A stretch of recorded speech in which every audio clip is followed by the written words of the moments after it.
యోగాతో బరువు తగ్గటం సులభం కేవలం 21 రోజుల్లో.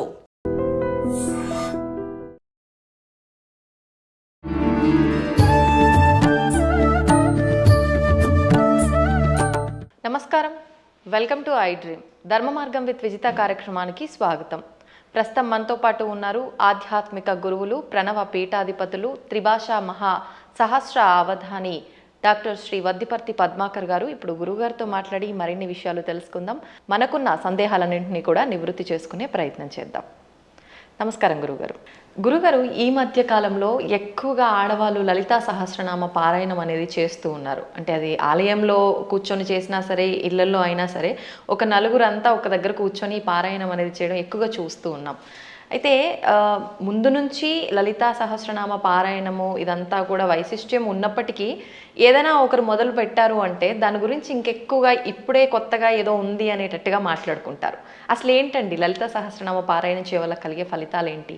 సృష్టౌ యా సర్గరూప జగదవన విధౌ పాలినీ యా చ రౌద్రీ సంహారే చాపి యస్యా జగదిదమఖిలం క్రీడనం యా పరాఖ్య పశ్యంతి మధ్యమాథో తదను భగవతీ వైఖరీ వర్ణరూప సాస్మద్వాచం ప్రసన్నా విధి హరిగిరిశారాధితాలంకరోతు. త్రిమూర్తుల చేత కూడా ఆరాధింపబడి అమ్మవారికి నమస్కారం చేసుకుందాం. నిజానికి అమ్మవారి ఉపాసన ఇవాళది ఎప్పటిదీ కాదు, ఎన్నో యుగములుగా వస్తూనే ఉన్నది. పార్వతీమాతని ఎంతో భక్తి శ్రద్ధలతో ఆరాధించినట్టుగా శ్రీరామచంద్రుడు పురాణాల్లో ఉంది.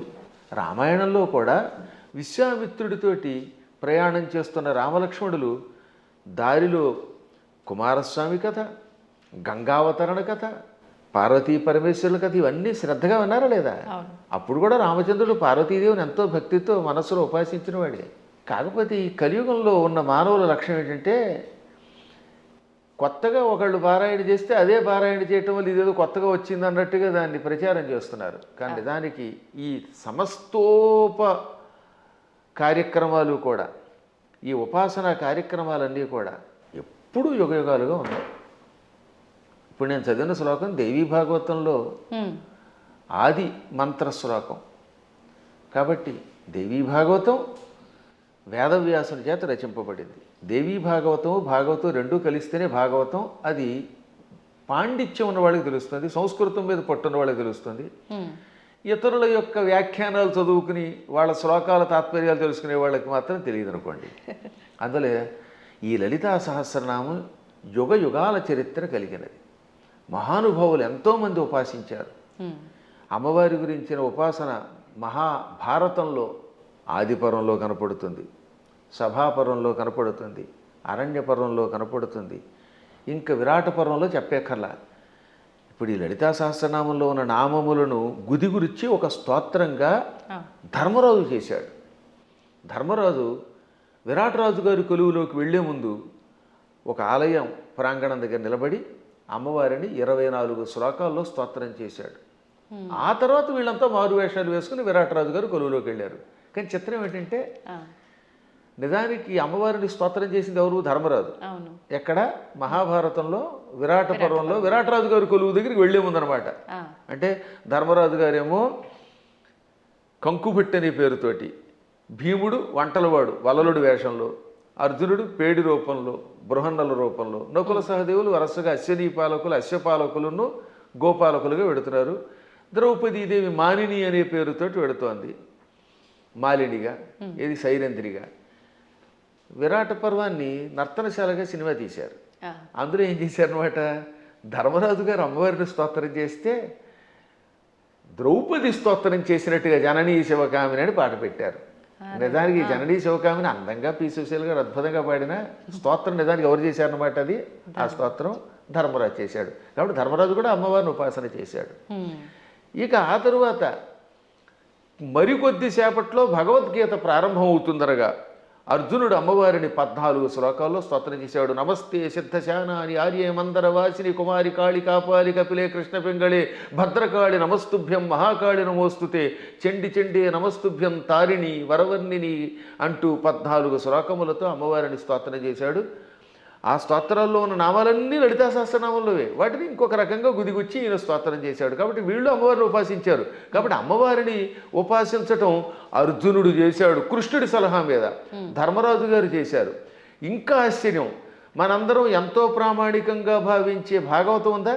అవునండి. ఈ భాగవతంలో ద్వారకా నగరంలో శ్రీకృష్ణ పరమాత్ముడు సత్యభామాదేవి యొక్క తండ్రి సత్రాజిత్ అభాండం వేస్తే అభాండం నుంచి బయటపడడం కోసం వెళ్ళాడు. ఏది? మణి కోసం, శమంతక మణి కోసం. ఆయన ఎప్పటికీ రాకపోతే 28 రోజులు రాలేదు ఆయన.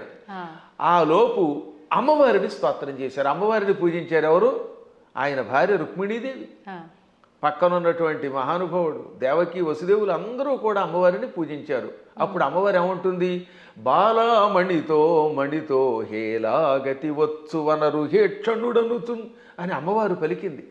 తొందరలో శ్రీకృష్ణ పరమాత్ముడు భామామణితో వస్తాడు. అక్కడ భామామణి అంటే జాంబవతి, జాంబవతిని తీసుకొస్తాడు, మణితో వస్తాడు, జాంబవంతుడిని జయిస్తాడు, ఆయనకి కీర్తి వస్తుంది అని అమ్మవారు పలికింది. కాబట్టి సాక్షాత్తు శ్రీకృష్ణ పరమాత్ముడు అంతటి వాడు పునఃస్థాపన చేసిన ద్వారకా నగరానికి అధిష్టాన దేవత అంబిక. అంబిక అనే పేరుతో ఉన్నది. ఈ భాగవతంలో ఉన్నది, ఇంకెవరో పద్మాకర్ గారు రాసింది కాదు. కాబట్టి అమ్మవారి ఉపాసన ఎంత ప్రాచీనమో ఆలోచించండి. అలా ప్రాచీన కాలం నుంచి అందరూ అమ్మవారిని ఉపాసిస్తున్నారు. శక్తిని ఉపాసించకుండా ఎవడుంటాడు? ఇప్పుడు వెర్రి పెరిగిపోయి కొట్టుకోవడాలు పెరిగిపోయాయి. కాబట్టి అమ్మ లలితా సహస్రనామాలు, ఈ అమ్మవారి ఉపాసన యుగయుగాల చరిత్ర కలిగినది. అందులో ఇప్పుడు ఏంటంటే కలియుగంలో శక్తి కల్పం అవటం వల్ల ఎక్కువ పెరుగుతుందట. దీనివల్ల ఎక్కువ లాభం కూడా ఉన్నది. ఇప్పుడు మేము ఉన్నాం, నిత్యం చేసేది భాగవత సప్తాహం. నాకు కృష్ణ పరమాత్ముడు ఎంతో, అమ్మవారి ఉపాసన చేసే ఉపాసనేమో అమ్మవారిది, కానీ మానసికంగా లోపల కనబడేది కృష్ణుడు. అర్చన అభిషేకం చేసేది శివుణ్ణి. కాబట్టి శివుడైనా కృష్ణుడైనా అమ్మైనా ఉన్నది ఒకే చైతన్య స్వరూపం. ఆ జ్ఞానం కలిగిన వాడు, వాడి స్థాయి వేరు. జ్ఞానం లేనప్పుడు రూపాలతో మాత్రమే కొట్టుకునే అజ్ఞానుల స్థాయి వేరు. అందుకే లలితా సహస్రనామం వీటికి అతీతమైన చైతన్య స్వరూపం అది. ఓకే గురుగారు, ఇప్పుడు మీరు అన్నారు అమ్మవారైనా కృష్ణుడైనా శివుడైనా అంతా ఒకటే శక్తి స్వరూపము, మూర్ఖులు అని చెప్పి. ఈ మధ్య కాలంలోనే నాకు జరిగిన ఒక ఎక్స్పీరియన్స్, నేను ఎక్కువగా శివుణ్ణి ఆరాధిస్తూ ఉంటా. ఎందుకు అనవసరంగా నువ్వు శివుణ్ణి ఆరాధిస్తున్నావు, అమ్మవారిని పట్టుకో, శివుణ్ణి ఆరాధిస్తే ఏం ఫలితం లేదు, వాడు పిచ్చోడు ఇంకా ఎక్కువ ఇబ్బందులు పెడతాడు అని చెప్పి అన్నారు. దానికి నేను ఏం సమాధానం చెప్పాలంటారు? నేను ఎలా నిర్ణయం తీసుకోవాలంటారు? అవతల మూర్ఖులు అయితే వాళ్ళకి ఏం సమాధానం చెప్పద్దు, మన పని మనం చేసేద్దాం. కొంచెం జ్ఞాని అయితే అజ్ఞానంతో కాకుండా కొంత జ్ఞానం కలిగితే వాడికి సమాధానం చెప్పచ్చు. అందుకే భర్తృహరి సుభాషిత చాలా గొప్పవి. అజ్ఞ సుఖమారాధ్య. అజ్ఞ అంటే ఏమీ తెలియని వాడు ఉన్నాడు, మూర్ఖుడుగా. వాడు మూర్ఖుడు కాదు, ఏమీ తెలియని వాడు. ఏమీ తెలియని వాడికి బాగు చేయొచ్చట.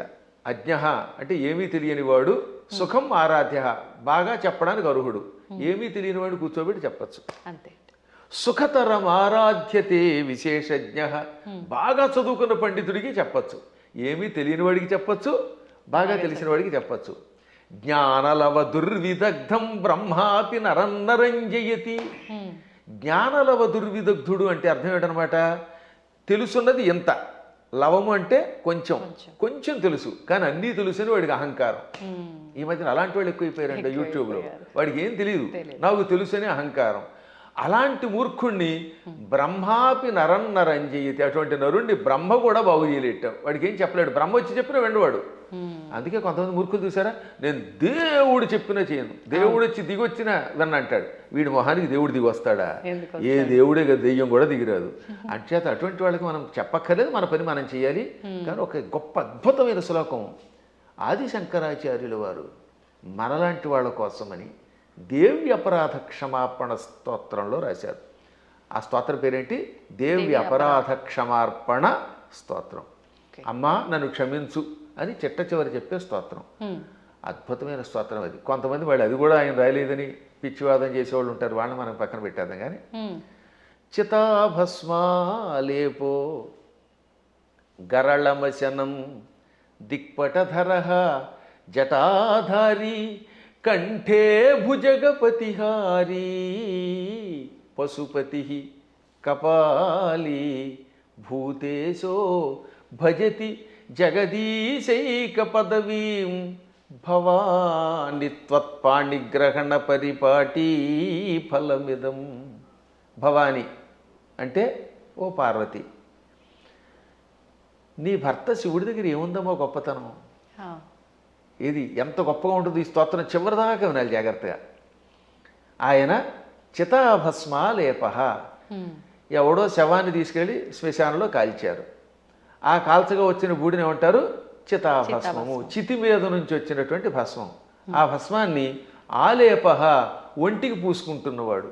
మనం గంధం పూసుకుంటాం అంటే మా బొట్టి వాళ్ళం పూర్వం గంధం అరగ తీసుకు పూసుకునేవాళ్ళం.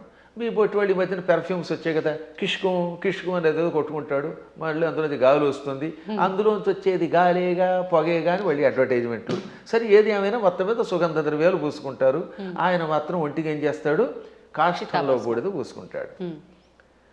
పోని ఆహారం ఇడ్లీలో చపాతీలో బూరిలో గారెలో దద్దోజనో తిండు గరళ వశనం, విషమే ఆహారంగా స్వీకరించాడు. ఇంకా మంచి బట్టలు కట్టుకుంటున్నాడా? కనీసం పద్మాకర్ గారైనా అంతో ఎంతో మంచి లాల్చీ వేశారు.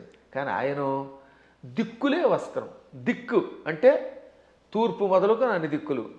పటము అంటే వస్త్రం. దిక్పటధర అంటే దిక్కులను వస్త్రముగా ధరించేవాడు. అదే దిగంబరుడు అంటే. దిక్కు అంబరహ దిగంబరహ. అంబరం అంటే వస్త్రం. దిక్కులు వస్త్రంగా ధరించేటంటే అర్థం ఏంటమ్మా? ఇప్పుడు ఉదాహరణకి ఈ గదే పద్మాకర్ గారికి బట్ట అంటే ఇంక వేరే వస్త్రం వేసుకోలేదు.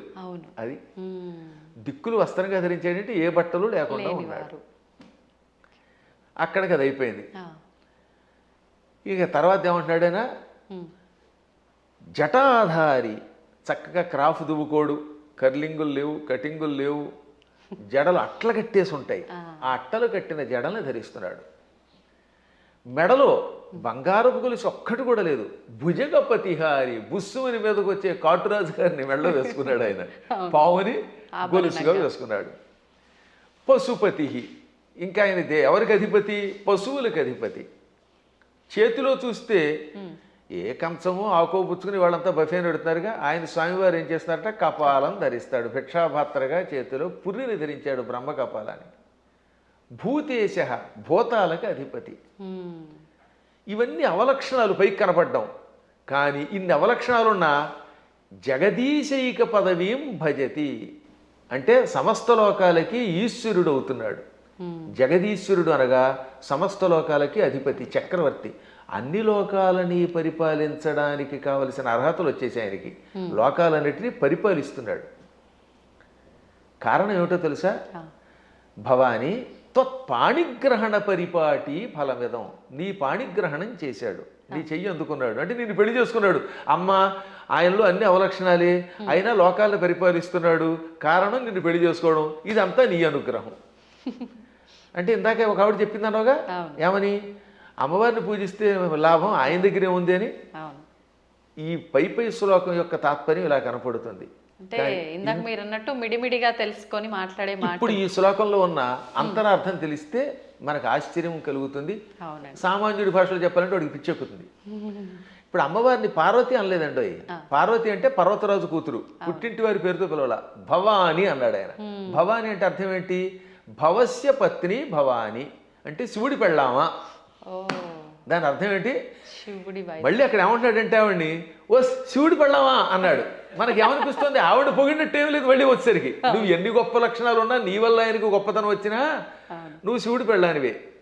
నీ అనేది నీప్ అని ఒకటి ఉంటుంది వ్యాకరణంలో. ఆ నీప్ అనేది కొన్నింటికి చేరితే భార్య అని అర్థం వస్తుంది. ఆ ఏ ఏ పదాలకి?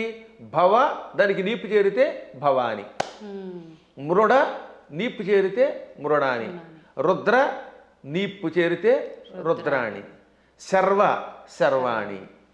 వీటికి భార్య అని అర్థం వస్తుంది. అందులో శివాని లేదు. అందుకే శివాని అనే శబ్దం అసాధు. శివాని అని వాడేస్తారు కానీ శివశబ్దం పక్కన నీపు ఉండదు. భవ, రుద్ర, మృడ, శర్వ ఇది ఆకృతి గణం. వీటికి మాత్రమే చేరితే భవాని, రుద్రాణి, మృడాని, శర్వాణి అవుతాయి. కాబట్టి ఇంత చేసి నువ్వు ఎంత గొప్పదానివైనా, నీ వల్ల ఆయనకి వచ్చినా నువ్వు ఆయన పెళ్ళానివే అని చెప్పడం. ఇంకా పైకి వద్దాం. ఇందాక చెప్పినవి ఈ ప్రపంచంలో ఎవడైనా కాష్టంలో ఉన్న బూడిదను పూసుకుంటాడా? మీకు ఎంతో స్నేహితుడు ఒక ఆయన ఉన్నాడండి, ఎంతో ఇష్టుడు ఒక ఆయన ఉన్నాడు. ఆ గొప్ప వ్యక్తి ఒక ఆయన తాతగారు అంటే చాలా ఇష్టపడతాడు. ఆ తాతగారు పోయారనుకుందాం. ఆ తాత లేకపోతే బతకలేనన్నవాడు ఆ తాతగారి శరీరం కాలిపోయాక ఆ బూడిద పూసుకుంటాడా? అస్సలు ఒక్క శివుడు మాత్రమే తన భక్తులు తనను ఉపాసించాక వాడు నా భక్తుడు, వాడు నాకు ఎంతో ఇష్టుడు అని వాడు చావగానే వాడి శరీరాన్ని శ్మశానంలో కాలిస్తే రారా నాయనా అని వాడి బూడిదని ఒంటికి పూసుకుంటున్నాడు. ఆ బూడిద పూసుకోగానే వాడు శాశ్వతంగా కైలాసానికి వెడుతున్నాడు. అంటే ఆ భక్తుడి మీద ఆయనకి ఎంత ఇష్టం. ఈ ప్రపంచంలో ఇంత ప్రేమగా చూసే దేవుడు ఇంకెవడన్నా ఉన్నాడా? ఒకసారి ఆలోచించండి. భక్తుడి యొక్క కాష్టంలో బూడిదని ఒంటి మీద గంధంలా పూసుకునే ఏకైక కరుణామూర్తి శివుడే. ఆయనకి మాత్రమే శక్తి ఉంది, ఇంకెవడో పూసుకోలేడు. పూసుకుంటే చస్తాడు, బ్యాక్టీరియా వచ్చి చచ్చిపోతాడు ముందు. రెండవది గరళ మశనం. పాలసముద్రం చిలికారు. ఈ పాలసముద్రంలో అమృతం వస్తుంది అనుకుంటే మొట్టమొదటి పుట్టింది విషం. భయంకర కాలకోట విషానికి లోకాలన్నీ కాలి బూడిదైపోయాయి. అందులోంచి పొగొచ్చింది. అందరూ దిక్కులేక శివ రక్షించమని ఆయన దగ్గరికి వెళ్ళారు. ఒక్కడ తాగాడు దాన్ని ఎవడన్నా? ఇంతమంది సోకాళ్ళు దేవతల్లో ఒక్కడన్నా దాన్ని తాగి రక్షించాడా? ఒక్క శివుడు మాత్రం పార్వతి కేసు తిరిగి, పార్వతి వీళ్ళు నా పిల్లలు రక్షించమని అడిగారు, తాగేస్తున్నాను అన్నాడు ఆయన. అప్పుడు భార్య తాగమంటుందండి నిజంగాను? ఏ భార్య అయినా సరే, ఏమండి వాళ్ళకి మతి లేకపోతే మీకు మతి లేదా? బాబోయ్ నా మంగళసూత్రం గట్టిగా ఉండాలి, మీరు తాగద్దనాలా, కానీ ఆవిడే ఉంది తాగేయండి. అందుకే పోతన గారు అక్కడ ఒక అద్భుతమైన పద్యం రాశారు భాగవతంలో అష్టమస్కంధంలో. మృంగెడివాడు విభుండని. మింగేవాడు తన భర్తని తెలుసు. ఆ మింగేవాడు తన భర్త అని ఆవిడ తెలియదా? తెలుసు. మృంగెడిదియు గరళమనియు. ఆయన మింగేది గరళం, విషం తప్ప అమృతం కూల్ డ్రింకు కాదని ఆవిడికి తెలుసు. అది తాగితే ఏం జరుగుతుందో కూడా తెలుసు. అదే ఇంకోటి ఎవడో తాగితే చచ్చిపోతాడే తెలుసు. అయినా మేలని ప్రజకుల్ మృంగుమనే సర్వమంగళ మంగళ సూత్రంబునెంత మది నమ్మినదో. ఎంత అద్భుతమైన పద్యం. అయినా ఈ సృష్టి అంతా తన పిల్లలు, మా పిల్లలు బాగుండాలి, వాళ్ళ కోసం ఏమైనా పర్వాలేదు అని త్రాగమన్నది. తాగమండవే కాదు, తన మంగళసూత్రాన్ని అంత నమ్మింది. శివుడు నా మెడలో మంగళసూత్రం కట్టాడు, కట్టాక ఆయనకి ఏం అవ్వదు. నా మెడలో ఆయన కట్టిన మంగళసూత్రం ఉండగా ఈ విషయం కూడా ఆయన ఏమీ చేయదనే నమ్మకంతో తాగమన్నదట. అది వాళ్ళ దంపత్య యొక్క బంధం. ఆ దంపతులు ఇద్దరిలో ఎవరు గొప్ప ఎవరు తక్కువ అంటే అది అజ్ఞానం. ఈవిడ వల్ల ఆయన, ఆయన వల్ల ఈవిడ. ఇంతకీ ఎందుకు చెప్తున్నానంటే నేను, అంతటి కాలకోట విషమును టక్కన చేతిలోకి తీసుకుని ఇంత నేరేడు పండు ముద్దగా మార్చి మింగాడు ఆయన. మింగడం కూడా కంఠంలో ఎక్కడ పెట్టుకున్నాడు, సరిగ్గా ఈ కంఠం దగ్గర పెట్టాడు.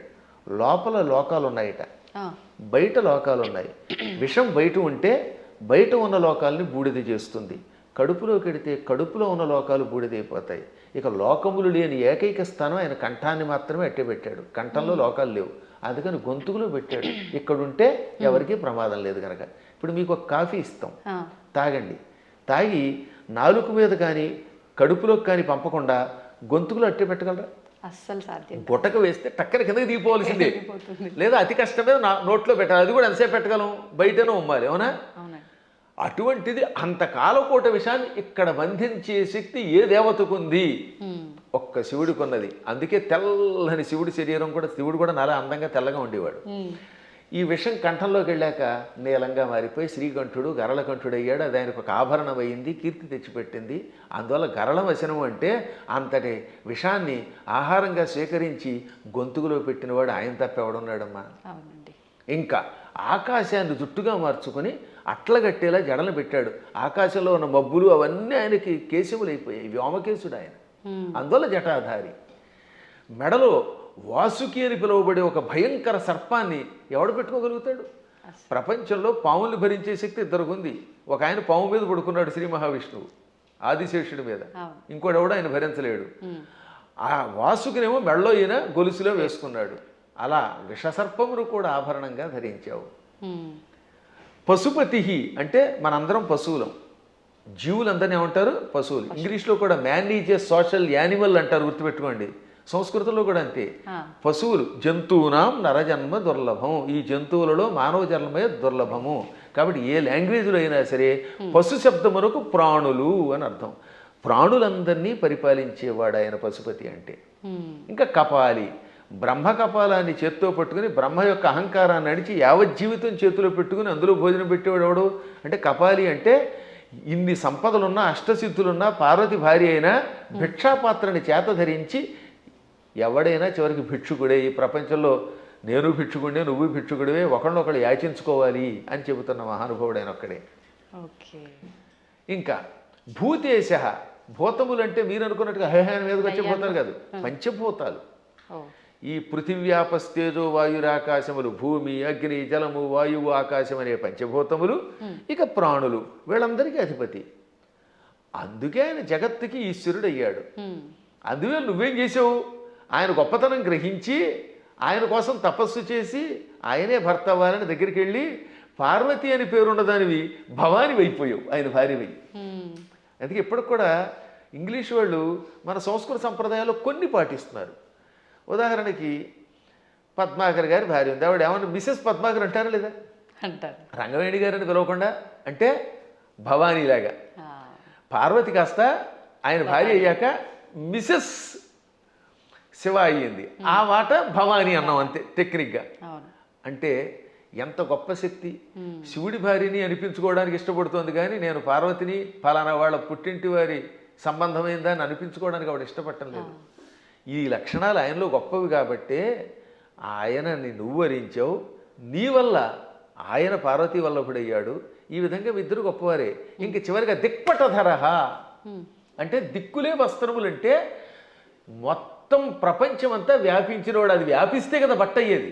మీరు ఆలోచించండి, తూర్పు, పడమర, ఉత్తరం, దక్షిణం, ఆగ్నేయం, నైరుతి, ఈ వాయువ్యం, ఈశాన్యం అని పిలువబడే దిక్కులు పైన కింద ఉన్నవి మనకు బట్ట అవ్వాలంటే మనం అంత శరీరం కలిగిన వాళ్ళు అయ్యి ఉండాలి. ఇప్పుడు నాకు ఈ గది బట్ట అవ్వాలంటే నేను గది అంతా నిండిపోవాలి, అప్పుడే ఈ గదిని నేను బట్టగా ధరించగలను. అవునా? అందువల్ల సర్వవ్యాపకుడు అని అర్థం.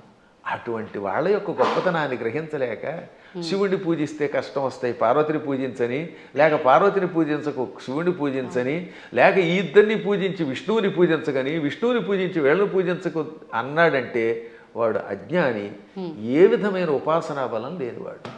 అందువల్ల వీటికి అతీతంగా సర్వవ్యాపకుడైన శివుడు ఆయన ఏకో దేవ, ఏకో దేవ కేశవో వా శివో వా, ఒకడే దేవుడు. నువ్వు శివుడను, కేశవుడను, పార్వతి అను, లేక లక్ష్మి అను, సరస్వతి అను, కుమారస్వామి అను, విఘ్నేశ్వరుడను, ఇన్ని రూపములతో కనపడుతున్న పరమాత్మ ఒక్కడే. గురుగారు, అంటే మాలాంటి జ్ఞానం లేని వాళ్ళము ఇలాంటి పిచ్చి ప్రశ్నలు వేయటంలో అర్థం ఉంది, వాదించడంలో అర్థం ఉంది. కానీ ఎంతో జ్ఞానం ఉండి నలుగురికి చెప్పే స్థాయిలో ఉన్నవాళ్ళు కూడా కొంతమంది శివకేశవుల ఇద్దరు భేదం చూపించి మేము శైవులము, మేము వైష్ణులము ఇలా మాట్లాడుతూ ఉంటారు కదా, మరి దాని గురించి ఏమంటారండి? అక్కడే అసలు వాళ్ళ జ్ఞానులు అనకూడదు, వాళ్ళు భక్తులు అంతే, మూఢభక్తులు. వాళ్ళు భక్తులే. మూఢభక్తి ఏం చేస్తుందో తెలుసా? ఆ రూపాన్ని తప్ప ఇంకోటి ఇష్టపడకుండా చేస్తుంది. మూఢభక్తి వల్ల కూడా ఎప్పుడో ఒకప్పుడు పరమాత్మ దగ్గరికి వెడతారు అనుకోండి, అందులో సందేహం లేదు.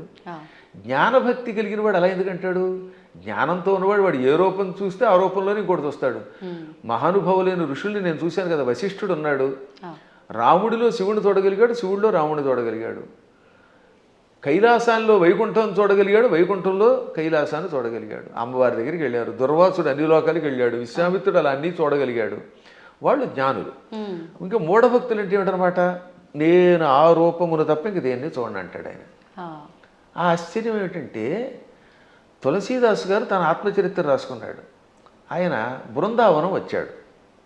అక్కడ కృష్ణుడు కనపడగానే కళ్ళు మూసుకున్నట్ట. ఏమి నాయనా నన్ను చూడగానే కళ్ళు మూసుకున్నావు, నన్ను ఎందుకు చూడటం లేదంటే నేను రామభక్తుడిని, రాముడిని తప్పేవాడిని చూడన్నాడు. అప్పుడు ఆ కృష్ణుడు ఏమన్నాడు?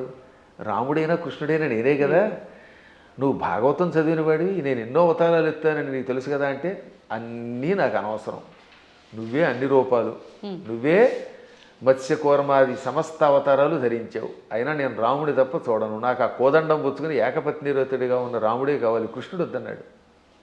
అప్పుడు ఆయన నవ్వి రాముడిగా, ఇది కృష్ణ విగ్రహంలో ఉన్న స్వామివారు రాముడిగా దర్శనమిచ్చాక అప్పుడు నమస్కరించాడు. అప్పుడు ఆయన కనువిప్పు కలగజేసి, పిచ్చివాడా, పువ్వులు వేరైనా ఏ పువ్వుతో చేసినా పూజ ఒకటే కదా, అంతే అండి. ఎదురుగుండా నువ్వు ఒక విగ్రహం పెట్టుకున్నావు, ఒక్కోసారి గన్నేరు పువ్వులు, ఒక్కోసారి మందార పుష్పాలు, మరోసారి ఏమో సంపంగులు ఇలా దొరుకుతాయి. ఏ పుష్పంతో పూజ చేసినా పూజ ఒకటే, పువ్వులు వేరైనా పూజ ఒకటే. అలాగే మూర్తులు వేరైనా అందులో ఉన్న చైతన్యం ఒకటే. ఈ మాత్రం జ్ఞానం లేకపోతే నీకు ఎప్పటికీ మోక్షం వస్తుందనగా అప్పుడు పశ్చాత్తాపంతో ఆయన రాముడైనా కృష్ణుడైనా ఒకటే అని హిందీలో ఒక స్తోత్రం రాశాడు. దాన్ని తెలుగులోకి అనువాదం చేసి శ్రీకృష్ణాంజనేయ యుద్ధం అని ఒక సినిమా ఉందిరండి. అందులో చాలా అద్భుతంగా రాశారు. ఘంటసాల వారు చాలా బాగా పాడారు. చిట్ట చివరిలో ఆంజనేయుడు జ్ఞానోదయం పొందినట్టుగా ఆ పాట పెట్టారు. పూలు వేరైనా పూజ ఒకటని నేటికి తెలిసెను ఓ దేవా, రాముడవైనా కృష్ణుడవైనా ఆదిదేవుడవు నీవేనయ్యా, రాముడవైనా కృష్ణుడవైనా ఆదిదేవుడవు నీవేనయ్యా. హరే రామ హరే కృష్ణ హరే రామ హరే కృష్ణ హరే రామ హరే కృష్ణ. అందుకని మన వాళ్ళు హరే రామ హరే కృష్ణ అన్నారు. పరమాత్మ ఒకటే. కానీ మూఢత్వం ఉన్నంత వరకు, పూర్వజన్మ యోగం ఒకటి ఉన్నంత వరకు చచ్చిన ఈ సత్యాన్ని వాడు అంగీకరించలేదు. కర్మ. ఏం నదుల్లో కూడా రండి, అదే గంగాజలం. గంగో చోట, ఇంకో చోట కృష్ణ, ఓ చోట గోదావరి, మొత్తం మీద నీరే. కొంచెం భేదాలు ఉంటాయి. ఎందుకనంటే ఆ ప్రాంతాన్ని బట్టి, మూలికలు బట్టి. గంగ గంగే, ఇంకో దక్షిణ గంగ గంగే. కానీ వీటిలో ఎన్ని కొలుస్తున్నాయి? మనం కూడా అలాగే మూర్తులలో ఉన్నప్పుడు ఆ భేదాలను బట్టి ఒక్కొక్క రూపంలో ఒక్కొక్క పని చేస్తాడు. కానీ చిట్ట చివరికి వచ్చేసరికి అన్నీ ఒకటే. కృష్ణుడు చెప్పాడా లేదా? చిట్ట చివరికి నేనే అన్నాడు ఆయన. భగవద్గీతలో విభూతి యోగంలో ఎవరెవరిలో ఏ విభూతి ఉందో అది నేనని చెప్పాడు ఆయన. యద్యద్విభూతివత్సర్వం తత్తదూర్జితమేవవా. ఎవరెవరిలో ఏ శక్తులున్నాయో నావే అని చెప్పడానికి వరుసగా చెప్పుకొచ్చాడు అనమాట. మృగాణాంచ మృగేంద్రోహం, జంతువులలో సింహాన్ని నేను, మృగాలలో సింహాన్ని నేను. వైనతేయశ్చ పక్షిణాం, పక్షులలో గరుత్మంతుణ్ణి నేను. ప్రహ్లాదశ్చాపి దైత్యానాం, రాక్షసులలో ప్రహ్లాదుణ్ణి నేను. అలా కవులలో ఉసినసుణ్ణి అంటే శుక్రాచార్యుణ్ణి నేను. బుద్ధిమంతులలో బృహస్పతిని నేను. చివరికి బృహస్పతి శుక్రుడు కూడా ఆయనే. అలాగే శంకరశ్చాపి రుద్రాణం, ఏకాదశి రుద్రుల్లో శంకరుణ్ణి నేను. అర్థమైందా? చివరికి శివుడు కూడా నేనే. ఆ విధంగా సమస్తం నేనే. కాబట్టి ఆయన కానిదంటూ ఏమీ లేదు. గురుగారు, భగవంతుడు ఇప్పుడు ఇన్ని రూపాల్లో ఉన్నాడు. శివుడైనా విష్ణువైనా భేదమే లేదు. కానీ విష్ణుమూర్తి అవతారాలలోనే, కొన్ని అవతారాలలో, దశావతారాలలో రాముడు కృష్ణుడు కూడా ఆయన అవతారమే.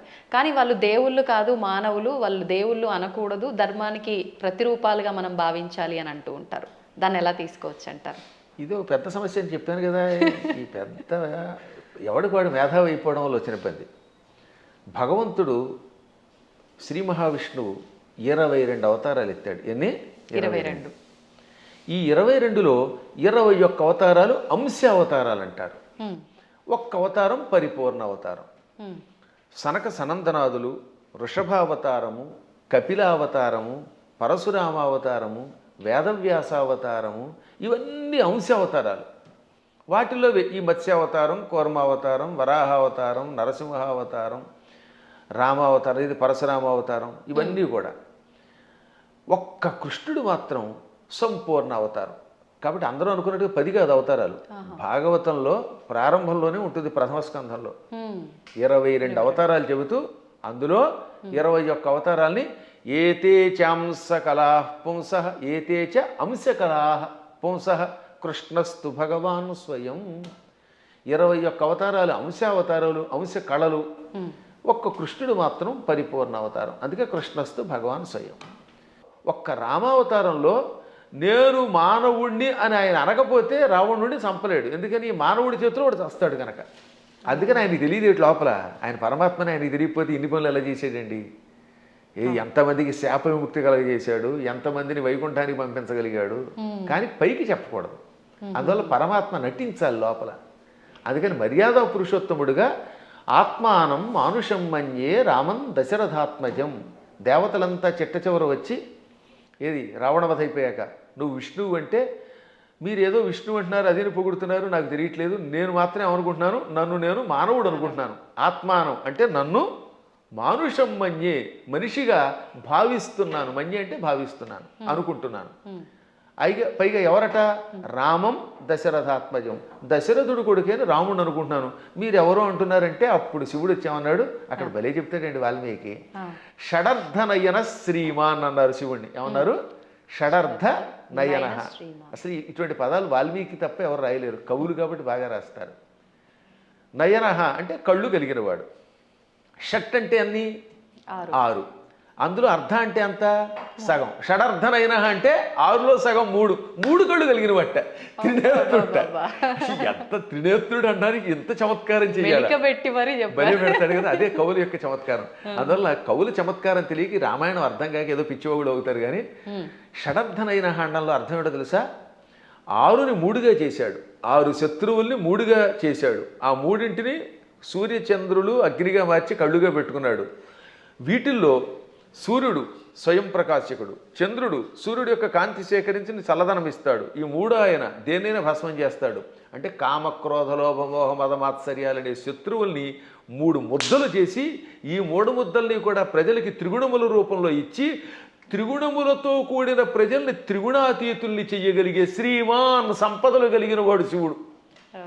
అసలు శివుడి యొక్క వైభవాన్ని, దాని గురించి ఇప్పుడు మీకు ధర్మ సందేహాల్లో కాబట్టి క్లుప్తంగా చెబుతున్నాను. కానీ దీనికి ఎంతో వ్యాఖ్య చేయొచ్చు. అటువంటి శివుడు, నాయన నువ్వు సాక్షాత్తు విష్ణువువి, దేవతలంతా ప్రార్థించటం వల్ల రాముడిగా అవతరించి దుష్ట శిక్షణ శిష్టరక్షణ చేసావు తప్ప సామాన్యుడు కాదు అని చెబితే దశరథుడు మళ్ళీ వచ్చి ఆయన్ని స్తుతించాడు, బ్రహ్మాదులు స్తుతించారు. అప్పుడు అర్థం అవట్లేదా ఆయన సాక్షాత్తు స్వామిని? కాబట్టి అవేమో ఏదో మానవ అవతారాలంటే ఎలా ఒప్పుకుంటాం? మానవుడిగా అవతరించి మానవుడిగా నటించి ధర్మమును లోకమునికి ఇచ్చిన ఆది విష్ణువు. అది మర్చిపోకూడదు మనం. మళ్ళీ మనకి ఇలాంటి అనుమానాలు మనకి రాకుండా, రాముడు నేను మానవుడన్నా మనకు అనుమానం రాకుండా ఉండడానికి శివుడు మొదలైన వాళ్ళకే చెప్పించాడు. చిట్ట చివర పట్టాభిషేకంలో ఏం చెప్పాడు వాల్మీకి? ఆదిదేవో మహాబాహు హరిర్నారాయణ ప్రభు సాక్షాద్రామో రఘుశ్రేష్ఠ శేషో లక్ష్మణ ఉచ్యతే. ఇది పట్టాభిషేకంలో చిట్ట చివరి శ్లోకాలు. ఆదిదేవుడు, మహావీరుడు, సాక్షాత్తు విష్ణువు, ఆయనే రాముడిగా పుట్టుకొచ్చాడు. ఆయన విశేషణాలు: ఆదిదేవ, మహాబాహు, సాక్షాత్ నారాయణ ప్రభు, రామ రఘుశ్రేష్ఠ. ఎన్ని విశేషణాలు చూడండి. మళ్ళీ ఆ శ్లోకాలు 1-2 సార్లు వినాలి. ఆదిదేవో మహాబాహురు హరిరి నారాయణ ప్రభు సాక్షాత్ రామ రఘుశ్రేష్ఠ. ఆదిదేవుడు, మహాబాహుడు అంటే పరాక్రమవంతుడు, హరి నారాయణుడు, సమస్త లోకాలకి ప్రభువు, ఆయనే సాక్షాత్తు రాముడు. శేష లక్ష్మణ ఉచ్యతే, ఆదిశేషుడే లక్ష్మణుడు అని పిలువబడ్డాడు. కాబట్టి ఇంకెక్కడ స్పష్టమైపోయిందా? అయినా సరే రాముడు కాదు ఉట్టి మనిషి అంటాడు అనుకోండి, అది వాడి కర్మ. గడ్డి పరకలు తినేవాళ్ళు అలాంటి మాటలు మాట్లాడతారు, అజ్ఞానంతో మాట్లాడేవాళ్ళు అలా మాట్లాడతారు. కానీ మనకి తెలుసు, అందుకే రామనామాన్ని ఇప్పటికి కూడా మనం స్మరించి గుడి కట్టి పూజిస్తున్నాం. అందువల్ల ఆయన ఏం చేశాడు, ఎలా చేశాడో తెలుసుకోవాలి, రాముడిలాగా నడుచుకోవడానికి ప్రయత్నించాలి. ఇంకా కృష్ణుడు చెప్పడమే ప్రారంభంలోనే విశ్వరూపంతో పుట్టుకొచ్చాడు. అసలు పుట్టడమే విశ్వరూపం. ఆ తర్వాత వెళ్ళి చిన్నపిల్లవాడు ఎన్నో లీలలు, అణువణువునా లీలలే. ఎన్ని చూపించాడో లీలలు లెక్కలేదు. ఒకసారి ఏమో మామూలుగా నేను చిన్నపిల్లాడిని అంటాడు, నాకు పెద్దవాళ్ళు మీరు దండం పెట్టడం ఏమిటంటాడు అని వెంటనే గోవర్ధన పర్వతం ఎత్తుతాడు. ఇది అక్రూరుడు వచ్చాడులేండి. అక్రూరుడు రాగానే, అక్రూరా నేను 8 ఏళ్ల బాలుణ్ణి, నువ్వేమో 40 ఏళ్ల వాడివి, నువ్వు పెద్దవాడివి, నాకు నమస్కారం చేయటం ఏమిటి అనగానే కాసేపు ఆయన భ్రమలో పడ్డాడు. వెంటనే వెళ్ళి యమునా నదిలో తన విశ్వరూపం చూపించాడు. వెంటనే తాను మరిచిపోయి స్తోత్రం చేసి, నేను పెద్దాడిని ఏంటి, నువ్వు పిల్లవాడు ఏమిటి, సమస్త లోకాలకి నువ్వే తండ్రి బాబోయ్ అన్నాడు ఆయన. ఇన్ని లీలలు చూపించిన పరమాత్ముడు. ఇటువంటి వాళ్ళు మనుషులు అంటే ఆ అన్నవాళ్ళ యొక్క విచక్షణ వదిలేయాలి తప్ప ఇంక మనం ఏం అనలేమంతే. గురుగారు, అంటే ఇది అంటే మూర్ఖంగా ఉంటుందేమో ప్రశ్న, కానీ మీరు ఇప్పుడు చెప్పిన దాంట్లోంచి నాకు అనిపించింది, అంటే ఆయన భగవంతుడే మానవుడిగా ఉండి మానవుడిగా నటించి ఆయన చేయాల్సిన కార్యం చెయ్యాలి అని చెప్పి, అంటే ఒక రకంగా ఇక్కడ వాళ్ళ అసలుని దాచేసి ఇంకో రూపంలో వచ్చి కార్యాన్ని నిర్వర్తించాలి అక్కడ. మోసం చేసినట్టేనేమో, అంటే మన మానవుల భాషలో భగవంతుడే మోసం చేశాడు, మరి నేనెందుకు చేయకూడదు, నేను మోసం చేస్తే తప్పంటారు, ఇది అధర్మం అంటారు అనొచ్చు కదండి, దానికి ఏం చెప్తారు? ఇప్పుడు మీరు మోసం చేశారు అనుకుందా, కాసేపు ఎవరిదో బ్యాంక్ అకౌంట్లో హ్యాక్ చేసి డబ్బులు లాగేశారు, అందుకే ఈ మధ్య నా అకౌంట్లో ఎవరికి ఇవ్వట్లేదులేండి. ఇప్పుడు ఇచ్చిన డబ్బుని మళ్ళీ మీరు రెట్టింపు ఇవ్వగలరా? కానీ శ్రీకృష్ణ పరమాత్ముడు కాసేపు మానవుడిలా నటించి కాసేపు మాయ చేశాడు, ఆ తర్వాత వాళ్ళని తీసుకెళ్ళి రక్షించాడు లేదా? వాళ్ళ గురువు గారిని కాసేపు నేను సామాన్య బాలుడిని అన్నట్టుగా నటింపజేసి కాసేపు మాయబుచ్చాడు, వాళ్ళ అబ్బాయిని బతికించి ఇచ్చాడు లేదా? అలాగే గోపాలకులంతా ఉన్నారు అక్కడ, వాళ్ళందరి దగ్గర కాసేపు చిన్నపిల్లాడిలాగా మాయబుచ్చాడు. కానీ కష్టం రాగానే ఇంద్రయాగం ఆపేసిన వెంటనే ఇంద్రుడు వర్షం కురిపించాడు హోరాత్రులు, అవునా? ఆ సమయంలో గోవర్ధన పర్వతాన్ని కుడి చేత్తో పైకెత్తి వాళ్ళని రక్షించాడు లేదా? చిటికిన వేలుతో ఎత్తలేదు, చిటికిన వేలు, ఇంకేదో బొటన వేలు, వాడి మొహం, ఇలాంటివన్నీ ఎవడు తోచింది వాడు చెప్తాడు. కరేణైకేన అన్నారు, అంటే ఒక చేత్తో, అది కూడా దక్షిణ హస్తేన, 2 సార్లు వ్యాసుడు రాశాడు. తెలుగులో కూడా గోవర్ధన గిరి ఎత్తెన్ చక్క నొక్క కేలన్ లేలన్ అని పోతన గారు అనువాదం చేశాడు. మళ్ళీ అది ఏ చెయ్యో మనకి తెలియదు కదా, అందుకని తర్వాత పద్యంలో వలకేలదాల్చి అంటే కుడి చేత్తో ఎత్తి విపుల ఛత్రంబు కాబట్టి అన్నాడు, చేత్తో ఎత్తాడు ఆయన. పర్వతాన్ని 7 రోజులు ఎవరెత్తగలరు? అప్పుడు వాళ్ళకి అర్థమైందా లేదా? కాబట్టి పరమాత్ముడు ఎప్పుడు నేను పరమాత్ముడిని భూలోకంలో ఉన్నప్పుడు చూపిస్తే తన లీలలో, అప్పుడు అవతల వాళ్ళు ఈయంతో సన్నిహితంగా మెలగలేరు. ఇప్పుడు మీ పై ఆఫీసర్ ఎప్పుడు స్ట్రిక్ట్గా నేను ఆఫీసర్ని కూర్చుంటే మీరు ఏం ఉద్యోగం చేస్తారు? ఈ దిక్కుమాలాడు శాడిస్ట్ దొరికాడు అంటారా లేదా? అంటారండి. ఏడిపించేస్తే మీకు స్వేచ్ఛ ఇవ్వాలి. అందువల్ల ఆఫీసర్, బహుశా మీదైనా ఆఫీస్ అనుకుంటున్నాను, నాకు తెలియదు అది. ఒకవేళ ఇతరుల దగ్గర ఉద్యోగం చేస్తే ఆ ఉద్యోగం చేసినంతసేపు అవతల వాడు ప్రేమగా చూడాలి. ఇప్పుడు నా దగ్గర చాలామంది పనిచేస్తున్నారు, అర్చకులు పనిచేస్తున్నారు. నాతో పాటు మీరు చూశారు కదా, నాతో పాటు ఓ సహాయకుడు వస్తాడు రాజు. మా అర్చకులు సాయి మనోజ్ కానీ లేకపోతే పవన్ శర్మ కానీ, వీళ్ళు నన్ను ప్రేమగా తండ్రిలా భావించి కూడా ఉంటున్నారు కాబట్టి ఇంత హాయిగా ఉంటున్నారు. వాళ్ళు ఎందుకు ఖర్చు పెట్టారు, ఎలా చేశారు నేను అడగను, అప్పుడు వాళ్ళు ఇంకా నిజాయితీగా ఉంటారు. అవునండి. ఇంట్లో వంటకి మాకు చిన్నప్పుడు ఒక ఆయన ఉండేవాడు, ఒక హౌస్లో ఉండేవాళ్ళండి.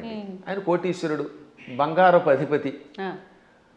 వంట ఆవిడకి వేరుశనగ గుళ్ళు ఇచ్చి ఎన్ని గుళ్ళు ఖర్చు పెట్టేవారు వాడు. ఆయన ఎన్ని గ్రాములు కాదు, 100 గింజలు ఇచ్చి ఈ పూటకి 10 గింజలు, రేపు మళ్ళీ పోపులో 10 గింజలు, 10 మినప గింజలు, 10 శనగ గింజలు ఉన్నారా ఇలాంటి వాళ్ళు? ఉన్నారు. అయ్యో మీ అదృష్టం వల్ల మీకు మంచివాళ్ళు దొరుకుతున్నారమ్మా, నా బొట్టి వాళ్ళు మహానుభావులు దొరుకుతారు కాబట్టి మీకు తెలియట్లేదు. కానీ బయట ఇలాంటి పిసినగొట్లే ఎక్కువ మంది ఉన్నారు. కాబట్టి ఎందుకు చెప్తానంటే ఈ లెక్కలన్నీ అడిగితే ఆ వంట ఆవిడ ఇంట్లో పని చేయగలదా? అస్సలు చేయలేదు. ఆఫీసర్ల దగ్గర మనం ఉద్యోగం చేయగలమా? అందువల్ల ఏమవుతానమాట, వాళ్ళు బిగుసుకుపోయి స్ట్రిక్ట్గా ఉండి అనుక్షణం ఏడిపిస్తే మనం చేయలేము. అందుకని పరమాత్మ స్నేహితుడిగా, కొడుకుగా, కొన్ని చోట్ల తండ్రిగా, కొన్ని చోట్ల మిత్రుడిగా, కొంతమందికి భర్తగా, మరికొంతమందికి ఇంకో రకంగా, ఇన్ని రకాలుగా నటించి వాళ్ళల్లో ఒకడై సామాన్యుడిలో ఉన్నాడు. అది ప్రేమగా వాళ్ళతో నటించడం తప్ప మోసం చేయటం కాదు. అలా వాళ్ళతో ప్రేమగా ఉండి వాళ్ళ చేత సేవ చేయించుకుంటూ లేక తాను సేవ చేస్తూ కష్టాలు వచ్చినప్పుడు కష్టాలు తొలగించి కొందరికి మోక్షం ఇచ్చి కొందరికి సంపదించి కాపాడాడు. ఇప్పుడు కుచేలుడు ఉన్నాడు, కుచేలుడికి అడగకుండానే ఇక్కడ నుంచే ఇళ్ళు పంపాడు. స్థలం కొనలేదు, రిజిస్ట్రేషన్ లేదు, మున్సిపాలిటీ వాళ్ళకి ప్లాన్ అప్రూవల్కి పంపడం లేదు. కుచేలుడి దగ్గర గుప్పుడు అడుగులు తినగానే అక్కడ ఆయన ఇంట్లో, కుచేలుడి యొక్క నగరాన్ని ఇప్పుడు పోరుబందర్ అంటారు, గాంధీ గారి కుటుంబానికి దగ్గరలోనే ఉంటుంది అది, ఆ ఆలయం ఇప్పటికి కూడా, అది కుచేలుడి ఇల్లు. 7 అంతస్తుల బిల్డింగ్ ఇచ్చేశాడు. అలా ఇవ్వగలిగితే అప్పుడు మనం చెయ్యాలి. అందువల్ల మనం మోసం చెయ్యడం ఎలాగా అనేది కథల్లో నేర్చుకుంటున్నాం, కానీ ప్రేమ చూపించడం, మహిమలు చూపించడం నేర్చుకోవట్లేదు. కాబట్టి శ్రీకృష్ణ పరమాత్ముడు చేసినట్టుగా మనం ఎక్కడ చేయగలుగుతాం? 16,000 మంది రాజకన్యకల్ని నరకాసురుడు జైల్లో పెట్టి హింసించి మానభంగం చేసి ఏడిపించాడు. పాపం దిక్కు లేకుండా అయిపోయారు. ఆ నరకాసురుడిని చంపాడు. చంపగానే ఆ చెరసాల్లో ఉన్న వాళ్ళంతా బయటకు వచ్చారు. ఇంటికి వెడితే మమ్మల్ని ఆదరించేవాళ్ళు లేరు. కొంతమందిని భర్తల్ని చంపి పట్టుకొచ్చాడు, తల్లిదండ్రులు చంపి కొంతమందిని పట్టుకొచ్చాడు. ఇలా రకరకాలుగా తీసుకొచ్చాడు, అత్యాచారం చేశాడు. ఇప్పుడు ఇంటికి వెడితే ఎవరు ఆదరిస్తారు? భర్తలా రానివ్వరు, తల్లిదండ్రులు ఉన్నారో లేదో తెలియదు, మాకు గౌరవం ఉండదు సంఘంలో. అందుకని మమ్మల్ని రక్షించమని మనస్సులో కోరుకుంటే ఈ 16,000 మందిని ఒకేసారి 16,000 మంటపాలు కట్టించి, 16,000 పెళ్లి మంటపాలు, వేదికలు కట్టించి 16,000 మంది మెడలో ఒకేసారి 16,000 రూపములతో మంగళసూత్రం కట్టి పెళ్లి చేసుకున్నాడు. ఇలా చేయమని చూద్దాం ఎవడన్నా? నువ్వు కృష్ణుడిలాగా 16,000 మందిని పెళ్లి చేసుకుంటానంటే 16,000 మందికి ఒకేసారి తాళి కట్టగలవా? ఇన్ని మండపాలు ఒకేసారి ఏర్పాటు చేయగలవా? అందరి ఇళ్లలో ఉండగలవా? వాళ్ళందరినీ ఇలా గౌరవంతో కాపాడగలవా? చేయలేవు నీ మొహం. అందువల్ల కృష్ణుడితో పోల్చుకోవాలంటే నీ లెవెల్ అలా ఉండాలి. ఇంకొక విషయం చెప్పాలి ఇక్కడ.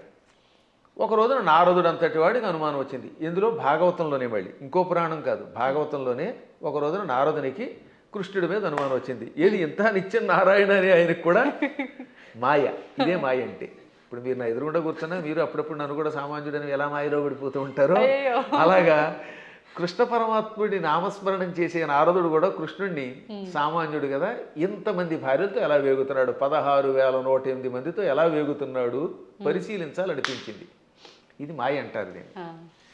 అందుకని వెంటనే ముందు ఏం చేశాడు? రుక్మిణీ మాత ఇంటికి వెళ్ళాడు.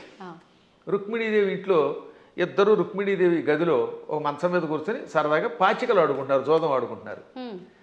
రావోయ్ నారద అన్నాడు ఆయన. ఓ నమస్కారం చేసి, ఇప్పుడు రుక్మిణి దగ్గర ఉన్నాడు కదా, ఇక్కడ నుంచి రెండో భార్య జాంబవతి దగ్గరికి వెడదాం. రెండో ఆవిడ జాంబవతి, 3 సత్యభామ. ఎందుకని? శమంతకమణిని తీసుకురావడానికి వెళ్ళింది ముందు జాంబవతి దగ్గరికి. జాంబవతిని పెళ్లి చేసుకుని వచ్చాక ఆ తర్వాత సత్రాజిత్తుకి మణిస్తే 3వ భార్య సత్యభామ అయ్యింది. ఇప్పుడు ఏం చేశాడు? రెండో భార్య దగ్గరికి వెళ్ళాడు.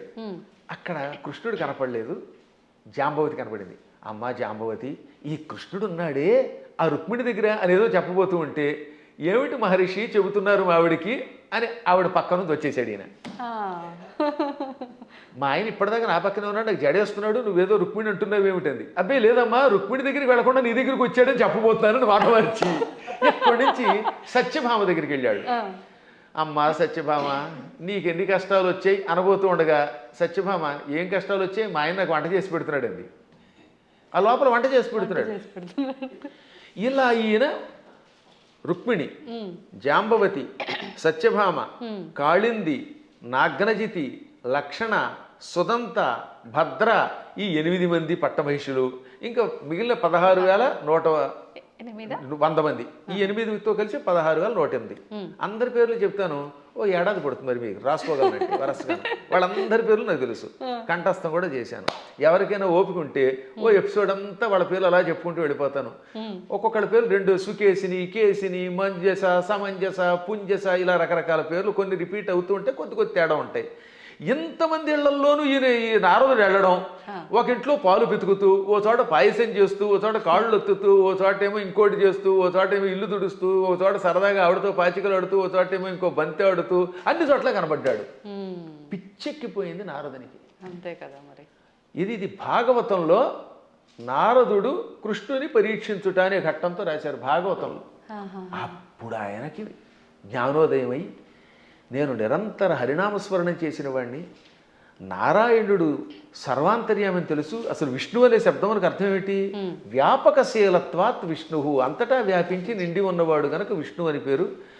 ఆయన భక్తుడిని ఆయన ఎక్కడున్నాడు, అక్కడున్నాడా లేదా అని పరిశీలించడం ఏమిటి అని అజ్ఞానంలో పడ్డానని గ్రహించి వెంటనే కాళ్ళ మీద పడి స్తోత్రం చేస్తాడు. అంటే నారదునికే మాయ కలిగితే ఇక మనకి రావడంలో ఆశ్చర్యం ఉంది. కాబట్టి అన్ని చోట్ల ఉంటాడు ఆయన. ఆయన స్థాయిని మనతో పోల్చుకుని ఆయన ఎలా ప్రవర్తిద్దామంటే, పులిని చూసి నక్క వాతలు ఎట్టుకుంటే వాతలు మిగులుతాయి, ఉన్న చర్మం పోతుంది, కానీ పులి మచ్చలు రావు. గురుగారు, ఇప్పుడు మీరు చెప్పిన దాన్ని బట్టి కృష్ణుడు ఆయన భార్యలతో ఉన్నది ఒక ఉదాహరణగా మాకు అర్థమవడం కోసం చెప్పినా అది వినటానికి అయితే చాలా బాగుంది. ప్రస్తుత రోజుల్లో నిజంగా భార్యాభర్తల బంధం అలా లేదని చెప్పాలి. అంటే అందరూ అని కాదు, కొంతమంది ఒక మిత్రుల్లా ఉండాలి అంటే సమయానికి తగ్గట్టుగా ఇద్దరు భార్యాభర్తలు అన్యోన్యంగా అలా ఉండాలి, కానీ అలా ఉండట్లేదు. ఎందుకని అంటారు? ఇప్పుడున్న కారణం ఏంటి చెప్పమంటారమ్మా? అసలు సగం సినిమాలే పాడి చేస్తున్నాయి, కొంత ఇప్పుడు సినిమాలు, మరికొంత మనుష్యులలో ఆర్థిక స్వాతంత్రం వచ్చేసింది. పిల్లల్ని చిన్నప్పటి నుంచి గారంగా పెంచడం తల్లిదండ్రులు చేస్తారు, సందేహం లేకుండా పెంచాలి. కానీ అదే సమయంలో భార్యాభర్తల బంధం ఒకరితో ఒకరు ఎంత జాగ్రత్తగా ఉండాలి, క్షణికోద్రేకాలతో కోపాలు తెచ్చుకొని తిట్టుకోకూడదనేది చిన్నప్పటి నుంచి చెప్పట్లేదు కదా. ఇప్పుడు పూర్వం రుక్మిణీ కృష్ణుల కథ, సీతారాముల కథలు చిన్నప్పటి నుంచి నూరిపోసి ఏదన్నా చిన్న చితక గొడవలు వస్తాయి. భార్యాభర్తలకు తగాదాలు లేకుండా ఎలా ఉంటాయి?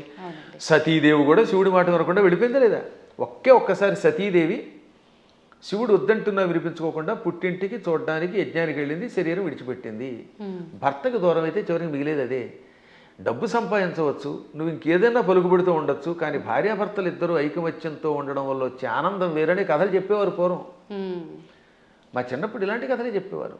అందువల్లే పూర్వం ఒకసారి పెళ్లి చేసుకుంటే యావత్ జీవితం వాళ్లే దంపతులు. ఇప్పుడు 16 రోజుల పండుగ గడిస్తే గొప్ప. తొలినాడు ఏదో హడావిడి, మలినాడు మడావిడి అన్నట్టుగా అయిపోతుంది. 16 రోజుల తర్వాత మళ్ళీ ఇద్దరు విడిపోతున్నారట. కొట్టుకోవడాలు, తిట్టుకోవడాలు, ఇవన్నీ కొంత తల్లిదండ్రుల యొక్క పెంపకం లోపం, కాల ప్రభావం, మీడియా ప్రభావం అన్నీ ఉన్నాయి, ఒకదాని మీద ఒకటి పడుతున్నాయి. కానీ దైవానుగ్రహం వల్ల మళ్ళీ పూర్వపు లక్షణం వస్తుందని నాకు నమ్మకం.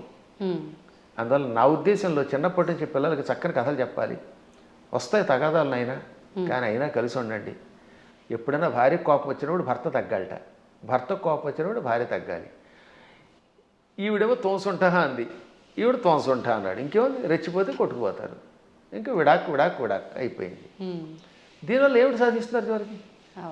ఒక్క ఇంట్లో సుఖంగా ఉంటున్నారా? ఇవాళ కలియుగంలో గుండెకాయ లబ్ డబ్ అని కొట్టుకోవడం మానేసింది. పూర్వం గుండెకాయ లబ్ డబ్ అని కొట్టుకునేది, ఇప్పటికీ చేయేస్తే లబ్ డబ్ అని ఉంటుంది. కానీ లబ్బు పోయి డబ్బు డబ్బు డబ్బు అని కొట్టుకుంటుంది. అదొక జబ్బు కింద పట్టుకుంది. దాంతో కుటుంబాలు విచ్ఛిన్నం అయిపోతున్నాయి. అయినా మా అదృష్టం ఏంటంటే మేము పిల్లలకి చిన్నప్పుడు చేసిన సంస్కారం వల్ల మా పిల్లలు అలాగే చక్కగా కలిసి ఉంటున్నారు, మా అన్నదమ్ముల పిల్లలు కలిసి ఉంటున్నారు. అందువల్ల వీటిని మళ్ళీ ఆదర్శంగా తీసుకోవాలి. ఈ మధ్యన మా పురాణాలు విన్నాక చాలామంది మార్పు చెందుతున్నారు. క్షణికోద్రేకంతో విడిపోతే ఉంది. తల్లిదండ్రుల ప్రేమ పిల్లలకు ఉండదు. ఈ పిల్లలు మళ్ళీ పిశాచాల్లా తయారైపోతారు. వీళ్ళు కొట్టుకుంటారు, హత్యలు చేస్తున్నారు, చస్తారు, బాంబులు వేసుకుంటారు. చివరికి ఏం సుఖం? ఒకసారి ఆలోచించండి. అందువల్ల ఐకమత్యంలో భార్యాభర్తలిద్దరూ ఒక అవగాహనకి రావడంలో ఎన్నో లాభాలు ఉన్నాయి. అసలు 3 ముళ్ళు అందుకే పెట్టారు. 3 ముళ్ళు ఏమిటి అనుకుంటారు? ధర్మేచ. ఒక ముడి ఎందుకు వేస్తున్నాడంటే ఈ రోజు నుంచి మన ఇద్దరం కలిసి ధర్మమును ఆచరిద్దాం. ధర్మం కోసం ఒక ముడేట. అంటే ఈ రోజు నుంచి భార్య భర్త ఇద్దరూ కలిసి ధర్మమును ఆచరించెదరుగాక. అర్థేచ. ధనం విషయంలో కూడా మీకు మీరే మాకు మేమే అని కొట్టుకోకుండా నువ్వు సంపాదించు, నేను సంపాదిస్తాం, ఇద్దరు డబ్బులు అక్కడ పెడదాం, ఇద్దరం కలిసి అవగాహనకు వచ్చి ఖర్చు పెట్టుకుందాం. ఈరోజు నువ్వు గొలుసు చేయించుకో, వచ్చే నెలలో నేను ఉంగరం చేయించుకుంటాను. ఆ తర్వాత ఇద్దరం కలిసి కొంత లోను పెట్టుకుని, లోనుగా బతకకుండా లోను పెట్టుకుని ఇల్లు కట్టుకుందాం, లోన్ తీర్చుకుందాం, ఇలా అనుకోవాలి. అలాగే ఏ విషయంలో అయినా ధనాన్ని విషయంలో భార్యాభర్తలు ఒకరికి తెలియకుండా ఒకళ్ళు ఖర్చు పెట్టకూడదు. అత్యావశ్యక స్థితిని ఉంటుంది అప్పుడు తప్ప. అందువల్ల అర్థము విషయంలో 2వ ముడి ఇవ్వాలి. ఇక 3వది కామేచ. కోరికలు కూడా ఇద్దరు కలిసి తీర్చుకోవాలి. ఆవిడికి దెబ్బకఠ దొంగల ముఠా సినిమా ఇష్టం, ఈయన గారికి ఏమో నాలాగే జయసింహ ఇష్టం. నేను జయసింహే చూస్తాను, కాదు నేనేమో ఇవే చూస్తాను అనకుండా ఓ రోజు జయసింహ, ఓ రోజు దెబ్బకఠ దొంగల ముఠా చూడండి. అలా ఇద్దరు కలిసి ఒకళ్ళు జానపదం ఇష్టం, ఒకళ్ళకి ఏదో గూఢచారి సినిమాలు ఇష్టం, ఒక్కొక్కళ్ళకి అవి ఇవి కాకుండా ఊడు పిల్లలు కొట్టుకునే సినిమాలు ఇష్టం. అలా ఇష్టాలు ఇద్దరు దాన్ని ఏమంటారు పంచుకోవాలి. ఇంకా 2వది భార్యామణికి రోజు మైసూరు బజ్జీ ఇష్టం, ఈ భర్త గారి కర్మ వాడికి ఎప్పుడు ఫ్రైడ్ రైస్ ఇష్టం. అప్పుడు ఇద్దరు కొట్టుకోకుండా 2 చేసుకుని 2 చెరిసగా తినమనండి, ఏం చేస్తాం? అలా కోరికలు కూడా కలిసి తీర్చుకోవాలి.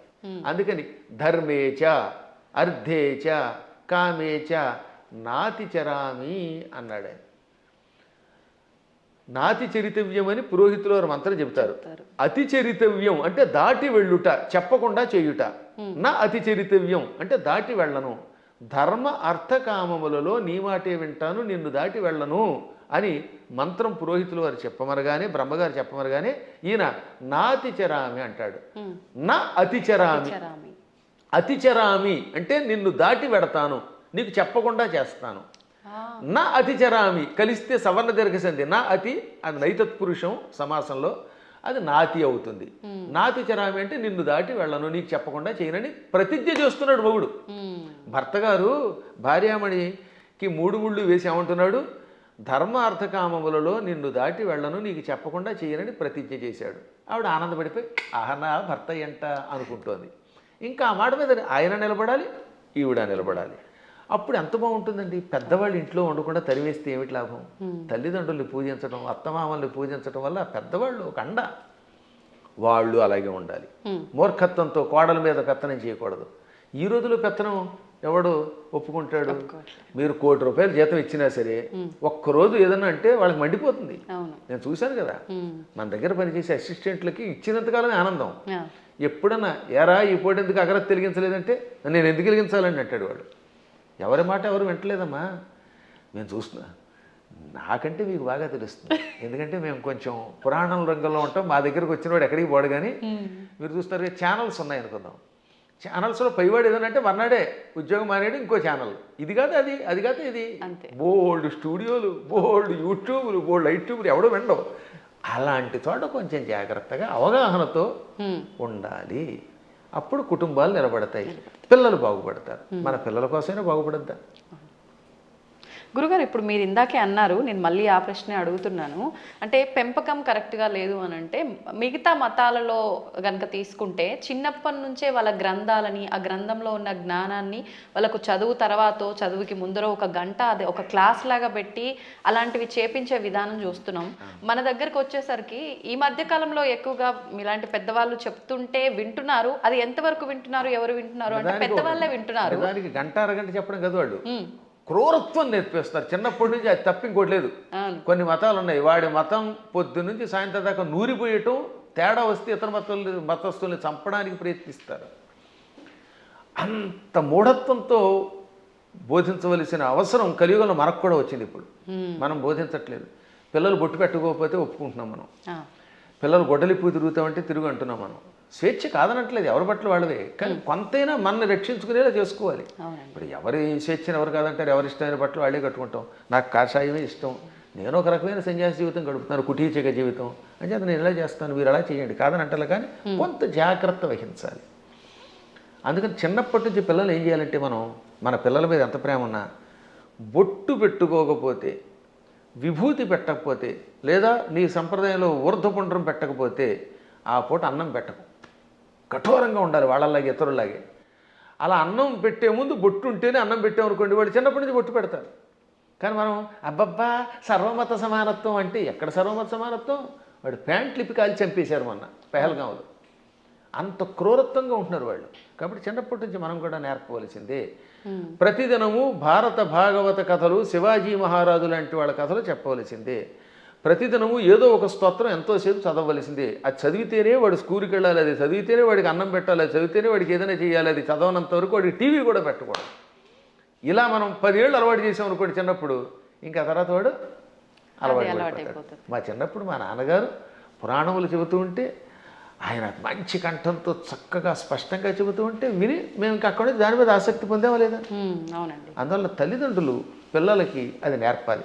ఇప్పుడు ఈ మతమును, మన మతమును మన పిల్లలకి నేర్పడం అనేది ఉందే, అది ఇంకో దానికో కాదు, కనీసం బ్రతకడానికి అవసరం అయిపోయింది. నువ్వు బతకాలంటే నేర్చుకోవాల్సిందే. లేదా ఆ మతం మారు, లేదా చంపేస్తాడు. భవిష్యత్తులో ఒకటే, నీ మతమును అనుసరించి నువ్వు గట్టిగా నిలబడకపోతే వాళ్ళ మతంలోకైనా వెళ్ళాలి, లేదా వాళ్ళ చేతిలో చావాలి. రెండే మిగిలాయి. చావలేం, ఆ మతంలోకి మారలేము, మధ్యలో బతకడానికి లేదు.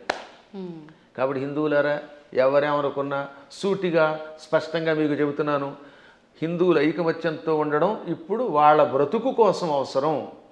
మీరు మీ పిల్లలకి చిన్నప్పటి నుంచి మన ధర్మాన్ని నూరిపోయండి, మన గురువుల దగ్గరికి తీసుకెళ్ళండి, ఆలయాలకు తీసుకెళ్ళండి. శని ఆదివారాలు వచ్చాయంటే వెళ్ళి తెరవలసిందే గుడికి.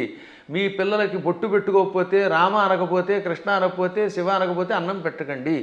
అలా నేర్పకపోతే భవిష్యత్తులో మీకు ఏ విధమైన దిక్కు ఉండదు, మిమ్మల్ని రక్షించేవాడు లేడు. బాగుపడతారా? నా మాట వినండి, లేదా పొండి కర్మపుణ్యం పాలై అని ఎంత గట్టిగానో చెబుతున్నానమ్మా. ఇటువంటివి చాలా అవసరం. ఇవాళ మీ బొట్టి వాళ్ళు ఇంకా ఈ ధర్మాన్ని ప్రోత్సహిస్తున్నారు కనుక. గురుగారు, ఇప్పుడు మీరు చెప్పారు బొట్టు పెట్టుకోమని మీ పిల్లలకు నేర్పండి అని. ఇప్పుడు మా జనరేషన్ వాళ్ళని తీసుకుంటే మీరు చెప్పేవి వింటే మాకు కొన్ని అర్థమవుతాయి, కొన్ని అంతవరకే మాత్రమే తెలుసు, మాకు ఆ జ్ఞానం మాత్రమే, దానికి ముందర వెనక ఇంకేముందనే తెలియదు. ఇప్పుడు అన్నారు బొట్టు పెట్టుకోవాలమ్మా, అది మన ధర్మం అని చెప్పి, నేను వెళ్ళి ఇప్పుడు అదే సేమ్ నా పిల్లలకి చెప్పాను అనుకోండి, అవును బొట్టు పెట్టుకోవడం మన హిందూ ధర్మంలో ఉంది, అసలు ఎందుకు పెట్టుకోవాలి, దాని వెనకాల రీజన్ ఏంటి అడిగితే మా బోటి వల్ల అసలు మేము చెప్పలేకపోతున్నాము. ముందు ఒకటి చెప్పండి వాళ్ళకి. ఇప్పుడు ఆ పెహల్గాంలో ఎందుకు కాల్ చేశారు? వాళ్ళ మతంలో లేరని, అంతేనా? దానికి ఏమన్నా రీజన్ ఉందా?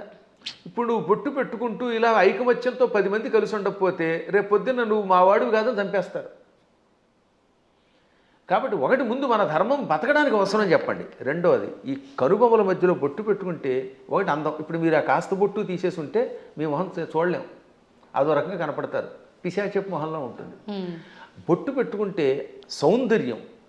తర్వాత ఈ కనుబొమ్మల మధ్యలో జ్ఞాపక శక్తి పెంచడానికి చాలా ఉపయోగపడుతుంది. రోజు నిత్యం ఈ చూపుడు వేలుతోటి బొట్టు పెట్టుకోగా ఒత్తిడికి జ్ఞాపక శక్తి పెరుగు, చురుకుతనం పెరుగుతుంది. కొంతకాలం అబ్జర్వ్ చేయండి మీరే.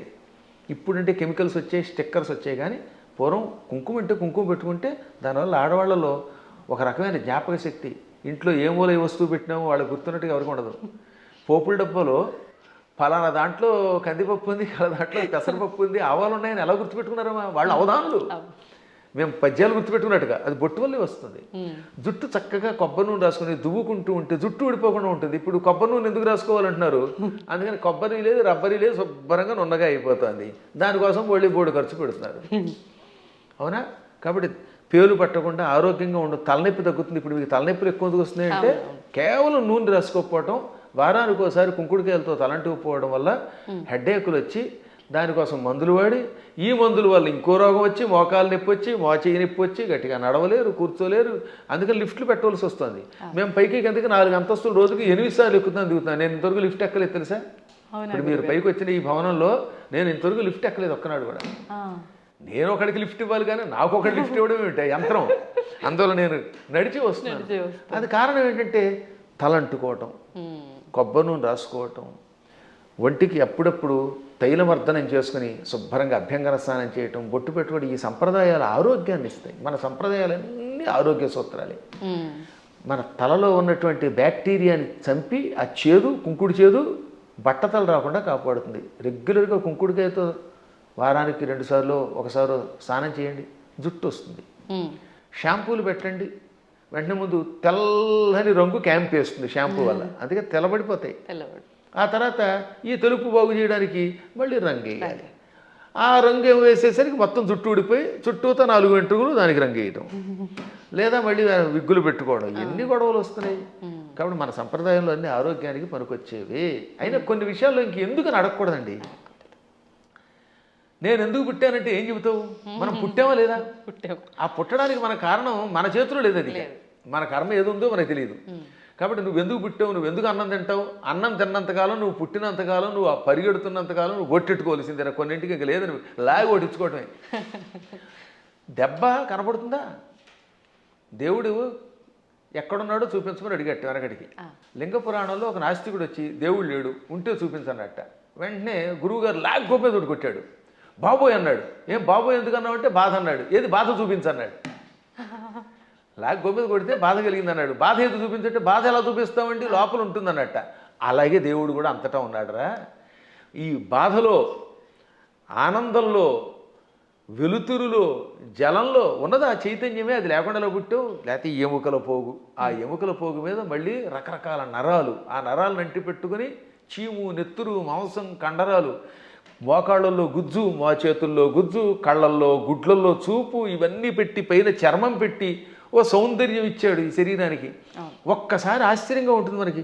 దీని కింద ఎన్ని నాడులు, మనం తిన్న అన్నం గిలకొట్టబడి జీర్ణమై రక్తంగా మారుతుందా, ఆ రక్తం వీటన్నిటికుండా ప్రవహిస్తున్నదా.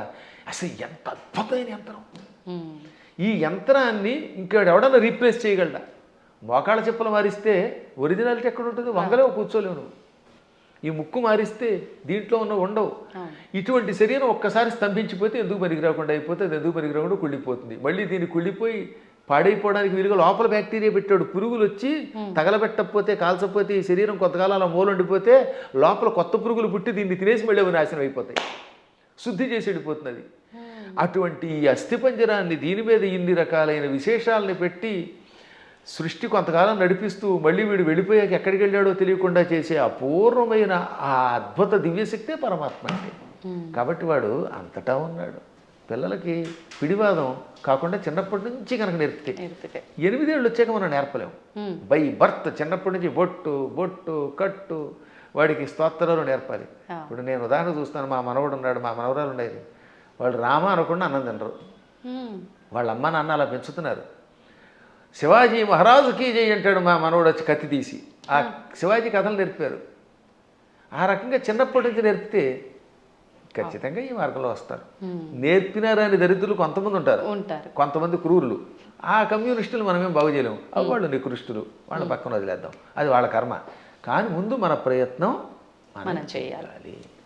గురుగారు, ఇప్పుడు మీరు ఇందాక అన్నట్టుగా పిసినారి కానివ్వండి, ఇలాంటి మూర్ఖులు నాస్తికులు కానివ్వండి, ఇదంతా అంటే వాళ్ళ కర్మను బట్టే వచ్చారు అనుకోవచ్చా? మరి లేదు అంటే ఇప్పుడు మీరు చెప్పినట్టుగా పెంపక లోపము అలా కూడా అనుకోవచ్చా? దీనిలో చాలా పని చేస్తాయి.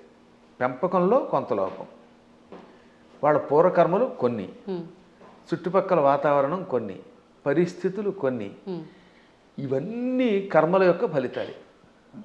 అందుకే కొంతవరకు మనం మన ప్రభావంతో మార్చొచ్చండి. చెప్పగా కొంత మారుతారు, అంతా మారదు. కానీ అలాగే కొన్ని చూడగా ఎప్పటికో కొంతమంది మారుతారు. కొన్ని పుట్టుకతో వచ్చే దరిద్ర లక్షణాలు ఉంటాయి, అవి చచ్చేదాకా మారవు. అందుకే వాటిని ఏమంటారు? నైసర్గికములు అంటారు. నిసర్గ అంటే బై బర్త్ వచ్చేదాన్ని. పూర్వం మీరు ఎప్పుడన్నా సోషల్ స్టడీస్ చదివితే భారతదేశానికి నైసర్గికంగా హద్దులే ఉన్నాయి అంటే ఏంటి? సహజంగా ఏర్పడిన అని అర్థం. కాబట్టి నిసర్గ అంటే పుట్టుకతో వచ్చే సహజ లక్షణము. అటువంటి లక్షణాలకి అన్నీ పోవుగానే కొంతవరకు మార్చచ్చు. నాస్తికులు కూడా చివరిలో మారినవాళ్ళు లేరు.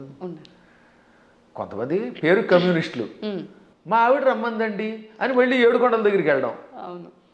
అందువల్ల వాళ్ళ ఆవిడ రమ్మన్నా కదా, వీడికి లోపల ఎంతో కొంత భయం ఉంటుంది.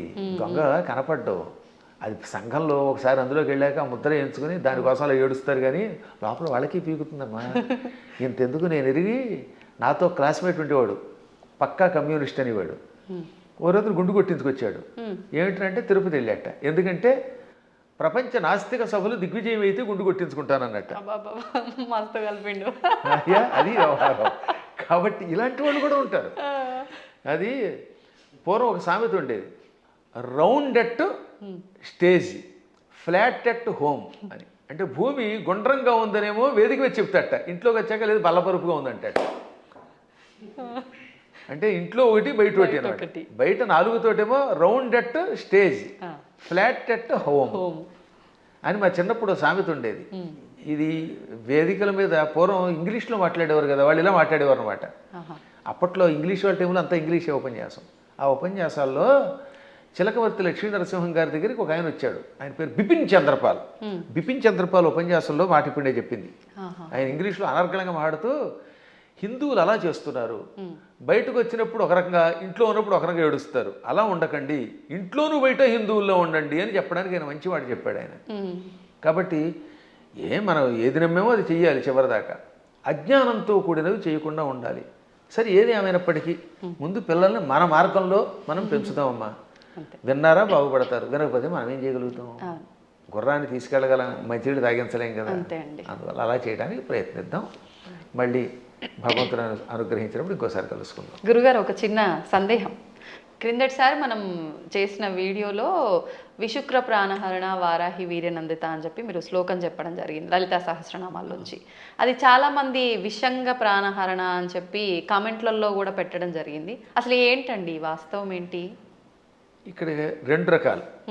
అది జ్ఞానంతో పెడితే పర్వాలేదు, ఎవడో చెప్పింది విని పెడితే అది వాడి కర్మ, మనం ఏం చేయలేం అనుకోండి. లలితా సహస్రనామానికి వ్యాఖ్యానం రాయాలంటే ముందు వాడికి స్వతసిద్ధమైన ఉపాసన ఒకటి ఉండాలి. ఏముండాలి? ఉపాసన. 2 సంస్కృత పాండిత్యం ఉండాలి. ఈ 2 లేని వాడు వ్యాఖ్యానం చేస్తే మనం పట్టించుకోక్కర్లేదు. ఆ తప్పు అన్నారనే, ఆ తప్పు అన్నవాడు వాడు తప్పుడు మనిషి. ఆ తప్పు కాదు, పాఠాంతరం అనాలి. దాన్ని ఏమనాలి? పాఠాంతరం. కొంతమంది ఇది తప్పండి అని. ఇంతకీ ఇది మీరు ఎప్పుడు నన్ను అడిగింది ఏంటంటే వారాహి దేవత గురించి అడిగారు. అందులో భాగంగా ఈ నామానికి కూడా అర్థం చెప్పాను. విశుక్ర ప్రాణహరణ వారాహి వీర్యనందిత అని లలితా సహస్రనామంలో ఒక నామం ఉన్నది. అవునా? అవునండి. 76వ నామం కదా అది. నామం సంఖ్య మనం పెద్దగా అంతగా పట్టించుకోకలేదు. 76 76. అయితే గురువుగారికి జ్ఞాపశక్తి బాగానే ఉంది. దానికి ముందు మంత్రిణ్యంబా విరచిత విషంగ వధతోషిత. దీనిలో కొంతమంది పాఠాంతరంలో ఏమన్నారు, అందుకే అన్యత్రేణ అంటాడు అక్కడ. అన్యత్రేణ అంటే మరొక చోట వ్యాఖ్యానం రాసేవాళ్ళు విశుక్ర ప్రాణహరుడు బదులుగా విషంగ ప్రాణహరణ వారాహి వీరనందిత అని కూడా ఉన్నది, కానీ అది సరికాదు అని మహాత్ములు చెబుతారు. అది పాఠాంతరం. ఓకే. ఎవరో ఉపాసకులు అలా ఊహించుండొచ్చు. కానీ విశుక్రకి వీర్యానికి ఉన్న సంబంధం తెలుసుకోవాలి, సంప్రదాయం తెలియాలి. దానికంటే ముందు నేను లలితా సహస్రనామానికి భాష్యం రాశాను ఐశ్వర్యోగం అనే పేరుతో. నేను విశుక్ర ప్రాణహరణ వారాహి వీరనందిత అనే పాఠాంతరమే సేకరించాను. మాకు ముందు శ్రీ చంద్రశేఖర భారతీ స్వామి వారు ఉన్నారు. వారు ఎవరో తెలుసుకో మీకు?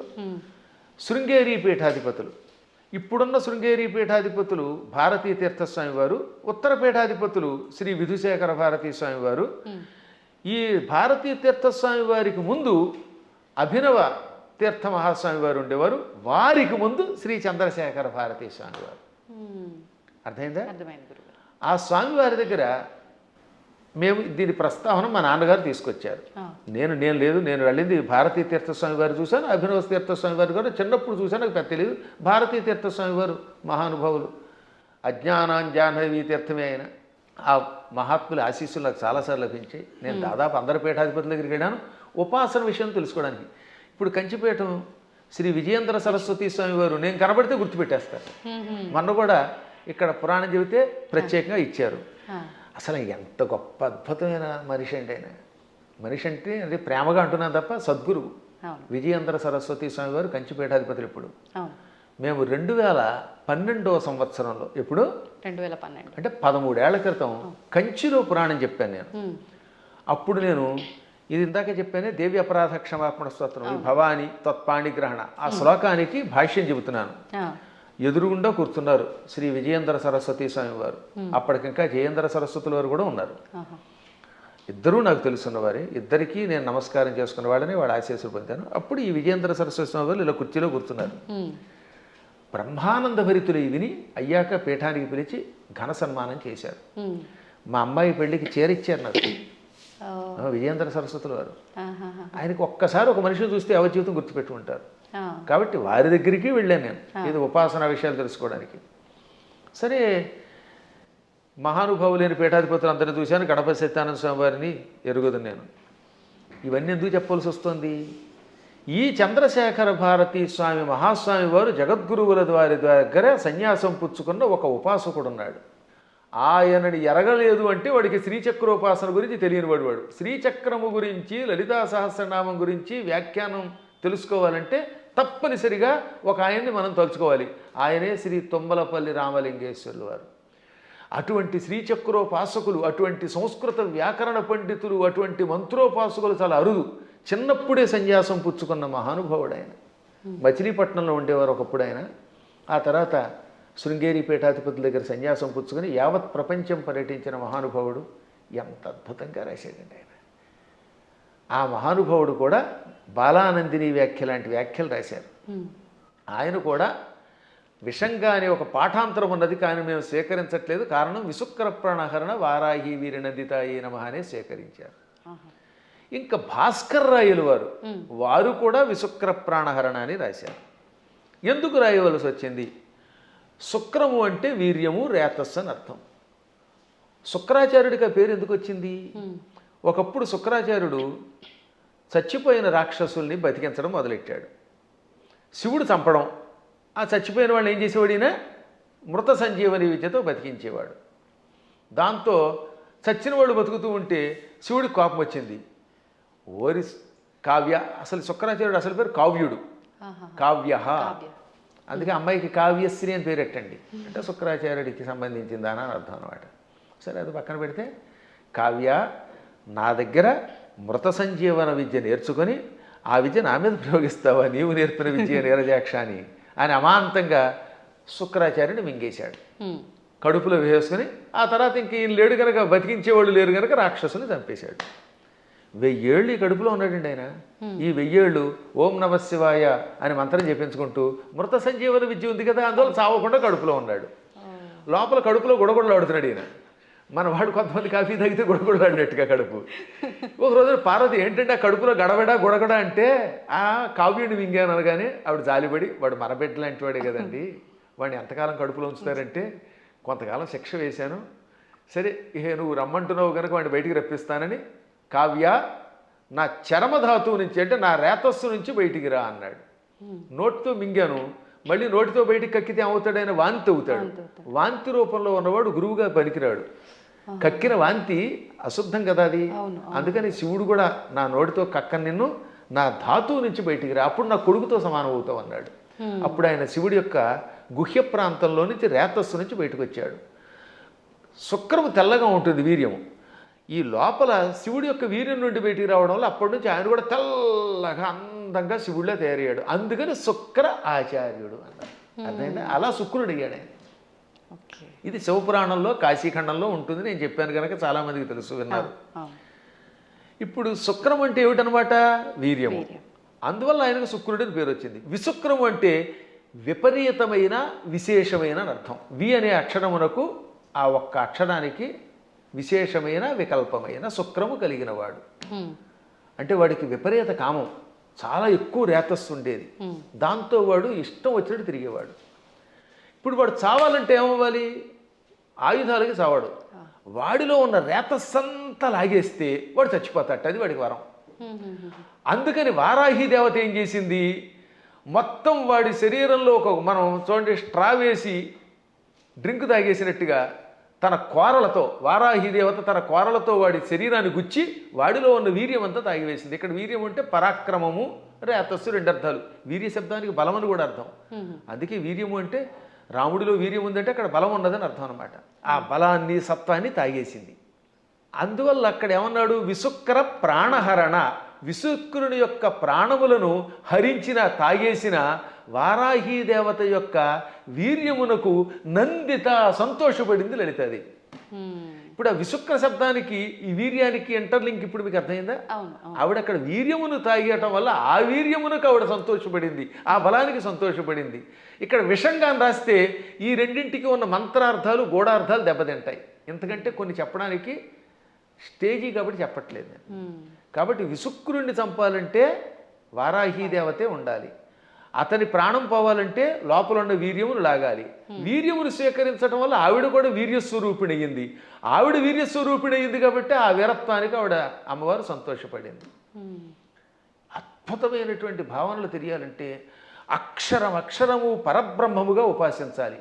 అందుకే అక్షరమును పరబ్రహ్మం అంటారు. అక్షర పరబ్రహ్మ యోగం అన్నారు. అందుకే భగవద్గీతలో కూడా మా నాన్నగారు చిన్నప్పుడు శబ్దబ్రహ్మోపాసన చెయ్యాలి అని నాకు చెప్పారు. అంటే శబ్దం ఉరికే పైపైన ఏదో నోటికి వచ్చినట్టు వాగడం కాదు.